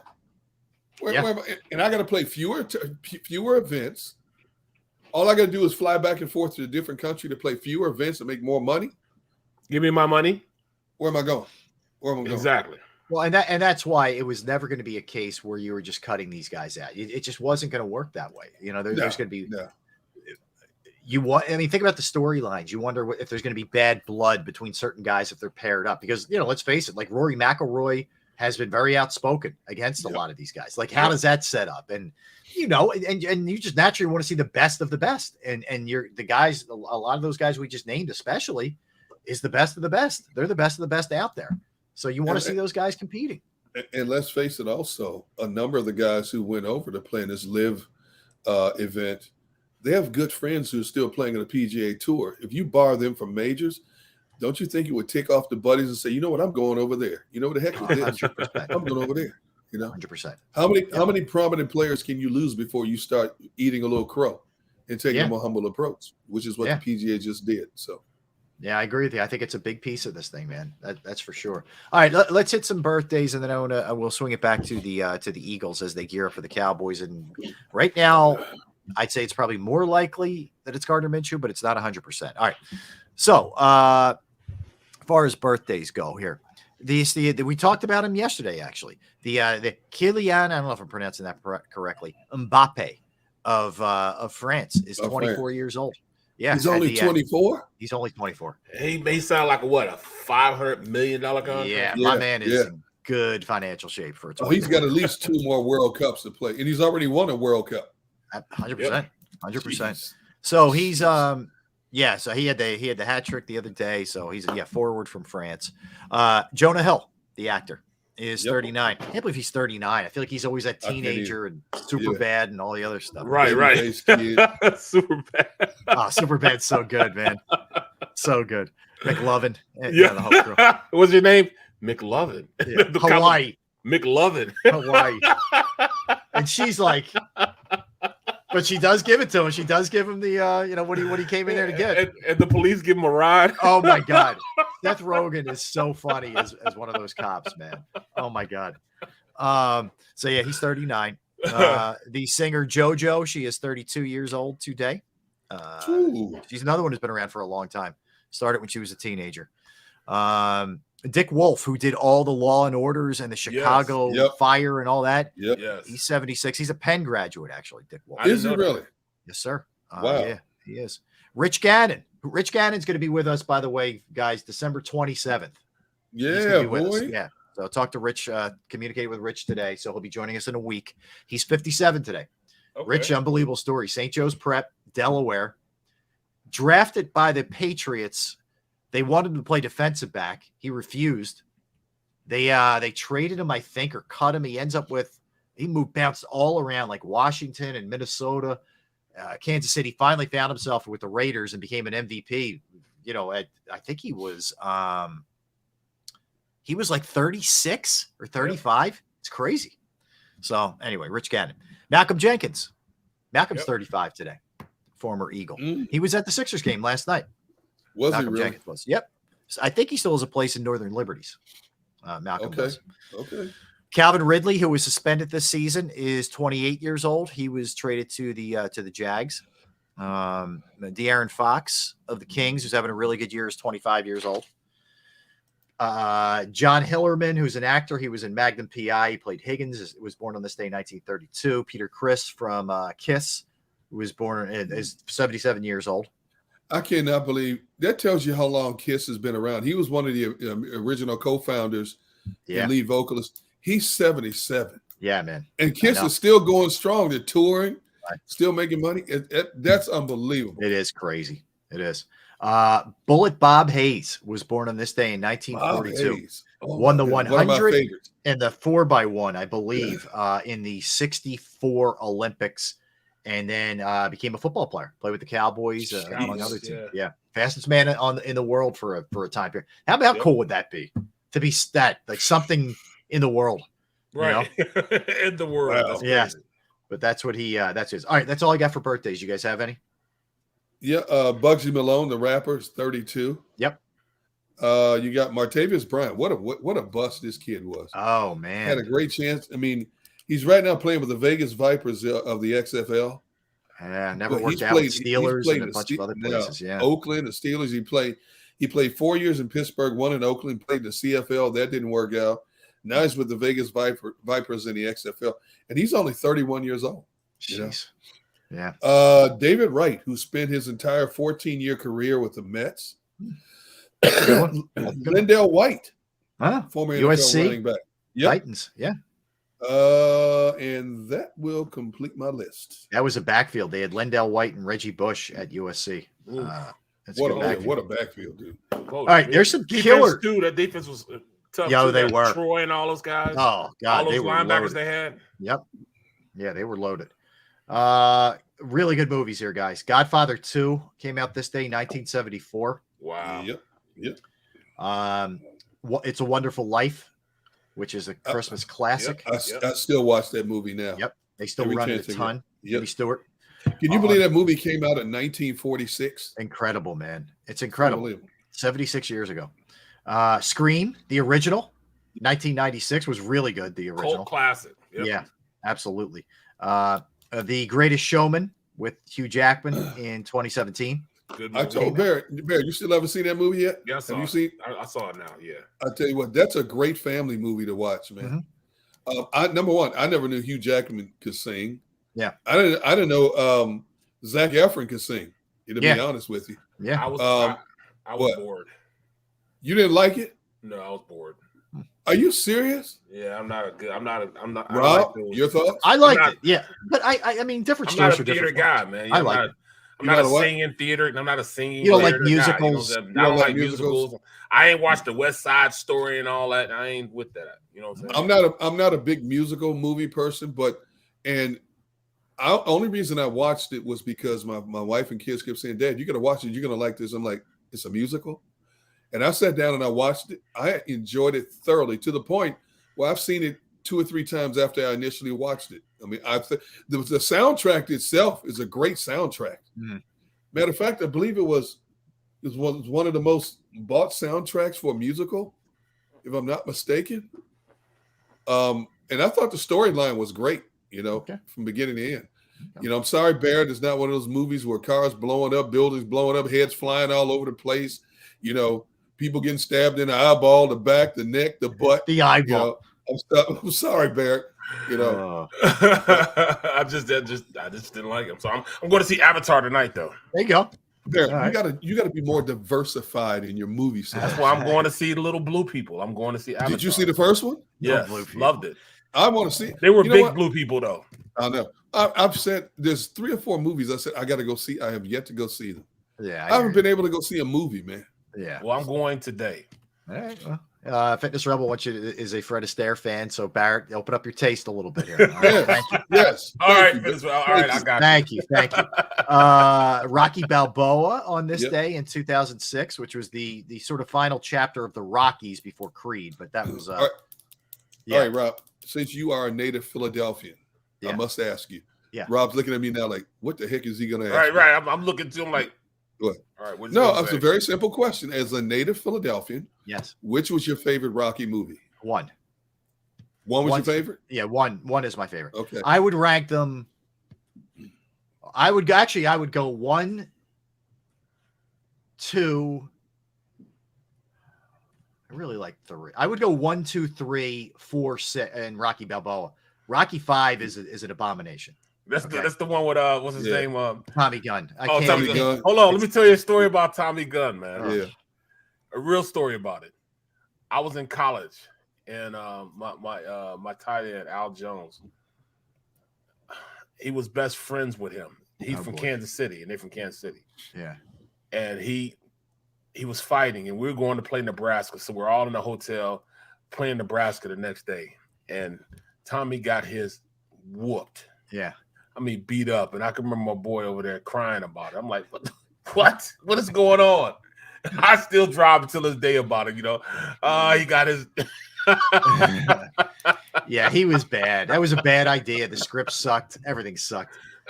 See, my favorite one was the one with Mr. T in it, Clubber Lang. That's Rocky 3. Yeah. Yeah, that's my favorite. Yeah, when he looks, what do you predict? Pain. Yeah. I will say like that one. Mr. T was awesome in that. Yeah, he was was really good as the villain. was. He was so good. So but Rocky Balboa was a nice way to cap it all off. All right, Born on the 4th of July was this day, 1989. With Tom Cruise. That's a tough one. It's a good movie, but it's a lot, man. Like there's a lot of heavy stuff going on there. Yeah, way a hope. I mean, that's make you want to fight people. Yeah, it does. Girl with the Dragon Tattoo. Make you want to fight. It does take a lot for me to want to fight, bro. Musicals just don't do it for me. You know? see, Rob, you wanted to fight me right now because I said that. See, keep poking the tiger. He knows where you live, man. It's all I gotta do is bring Trish. I ain't worried about him hitting me. All I do is tell Trish. I ain't worried about him swinging on me. Trish, Barrett threatened me. Excuse me. Yeah. What?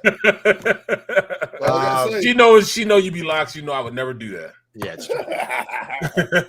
All right. So beyond that, we have a couple others. Girl with the Dragon Tattoo was 2011. I love that movie. I did too. Did you like that movie? That was a good movie. I love that movie. Okay, it was weird, but I loved it. Yeah. It was. It was different. Yep. There's some weird scees in that movie, man. Yeah, it was. There are. The talent was there, huh, Rob? Strong. It didn't hurt. It didn't hurt. That's my guy, man. Rob is my guy, man. Yes. Yes. That's a click and stick if you're flipping around. So. A couple scenes you want to just maybe slow down on too. I'm saying. All right. Where were we? Gangs of New York, 2002. Great Love movie that too. movie. Love Really, that that's movie another too. one that was out there. It was different. Yep. And The Man with the Golden Gun, one of the James Bond movies, was 1974. I don't One of my remember that favorites. That was one of my favorites. Yeah, that was a good one. What else you have, Gunner, movie wise? the movie Cats, the remake, 2019. Yep. Father of the Bride. You know what, Bear? I'm out on the Cats things. Oh my goodness, I'm out on it. Father of the Bride. Yes, that was a good movie. That was really good. Yeah, I don't really remember good that movie. one. Steve You Martin. remember that with Steve Martin? You gotta Yeah, it was watch that funny. one, Bear. You'll like that. Yeah, it was a funny one. And see, 2017, Jumanji, Welcome to the Jungle. That was a decent movie. Yeah, With Was The that Rock the and Kevin Hart one and Rock? Yeah, Rock. They're both Rock and Kevin Hart ones. Yep. Okay. Yep. And Very so good. that's it. You know, it's three of them now. It's three of them. It's one There's three. without Kevin Hart. Yeah. Okay. The two later ones have Kevin Hart in it. Here's the thing that's got me nervous, though. My wife has not asked me to watch one of them dang Hallmark movies with her yet. Oh, you're due. Let me tell you something. Hold on. Gotta get it all out of the way, man. Let me just text. Yeah, go ahead and text her. I'm going to smack you in the back of your head. Look, first of all, they all have the same storyline. They're long and boring. And I always tell my wife, she goes like, why do you look at it? I said, hey, black people in these movies. What's up? I'm like, they might have one walking token behind the scene, might be a Latin person, might be a Native American. I'm like, hold up. With one line. Like, hey, how you doing today? Right. Yeah, and the one line may be happy holidays. I'm like, hey, hold up. Hey, wait a minute. Oh my goodness. Yeah. Much They're all wrong the with same y'all, movies, man. Yeah. Bro, I've had to watch all the I call them pals. I've had to watch all the Christmas pals on on the BET channel. So it's the all black guys on it, Right. black girls on it. So I mean it's the same thing, bro. Same thing. It's all the same. I could tell you the truth. I don't think I've ever seen one of them either on what's it on Lifetime or whatever. Yeah, It's on. that I don't think Lifetime I've ever Hallmark seen. channel. I've You never or seen any Hallmark. of them? You never seen any? Honestly, I don't think I ever have seen one Well, minute. I of gotta any. text Maggie, man. Please. God, tell you please something. spare me. She Everybody watches that needs- crap. Yeah, she watches it. Dude, let me You tell know you what something. she watches? They're out in the wilderness naked or whatever. You know this. Oh, Naked and Afraid. Naked and Yeah, Afraid. I'm like, the heck? Oh, yeah. And the And problem Rob, is, Rob, tell the truth. You sitting there like this watching the show. No, why here's the problem. they keep blurring it out? well, I wish I wanted to see these people who are naked. It's a lot of people you don't want to see naked out in the wilderness. They belong out in the wilderness. Here's the thing, too. Some of these people are married, and I'm thinking, your spouse agreed to let you be on a national show butt naked in front of another person? Nah. Really? And then it gives them 5 minutes away from them. And then here's the thing. Some of them get stuck in these cold regions at night. They spoon it. They spoon each No, other. thank you. Yeah, no way, man. No, strictly warm weather climates. That ain't it. Yo, No man, chance. it's cold. Like, you Something's look down wrong, like this, hey, man. Yeah, my Hey, naked look. afraid would be in like Pompano Beach or something. Bro, Yo, it's man, you look- mosquitoes. you be I'm like- not doing that anyway because the mosquitoes out there. Yeah, no. Yeah, man. I'm not doing all that. It's Alec. You you may get eaten by an alligator or something, man. Like, no. To me, that makes no sense to me, bro. I'm not roughing it like that, bro. If I can't bring my truck or my boat, I'm not going. You know what I'm saying? Some of these people, man, they sit there curled up crying because they haven't eaten for 4 days. I gotta quit. Yeah. Nobody told you to take your dumb behind out there. Yeah, what did you sign? What did you think you were signing up for? Like, you know, if there was a monetary value, the only value is saying you increase your wilderness points. I don't care about no dang points. How much you putting in my bank account, bruh? Now, if I was out there and I was naked and afraid, best believe I'm gonna eat something. Something's gonna get eaten. Something gonna get ate. I'm gonna find something. You might, you might be naked and afraid, but you're not gonna be hungry. That's for sure. That's what I tell people all the time, even at work, man. I say, look, I'm not gonna be naked, afraid, and hungry. No, this is like I tell people to work.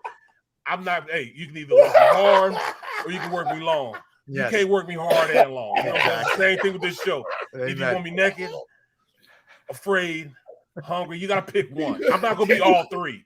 I'll take two, but I ain't gonna be all three. You know what I'm saying? Barrett, imagine if something crawled in your tent when you butt naked. Oh, that's what I'm saying. Wake up, I got ticks on me, ticks under my arm and stuff. You know what I'm saying? I'm sitting here laid up and I feel a snake underneath because I'm warm. The snake gonna crawl up underneath because I'm warm. Oh my God! Come on, man. All right. And I gotta be with somebody that's slower than me because they're gonna eat that guy first. That's that true. girl first, duh. They gotta be somebody slower than me. You know what I'm saying? Would both of you guys be spooning? On those notes, we're going. We're leaving. All right. Oh my God. Good luck following this. Dan Sileo coming up with the National Football Show. I want to thank Xander Krause, all of you in the chat section, all of you watching and listening and streaming. We love you guys. You're hungry. It wasn't my fault this time. Please, hopefully you're not naked and afraid tonight. We'll see you tomorrow at noon. We are Sports Day. Post-game show with Seth Joyner. I knew that they had a running game. Derek Gunn. He has put in the effort. Devin Caney. Had we not won the Super Bowl, what would we be saying? And Mike Missinelli. Well, you know who Philly is. Post-game, now streaming on the 6ABC family of apps.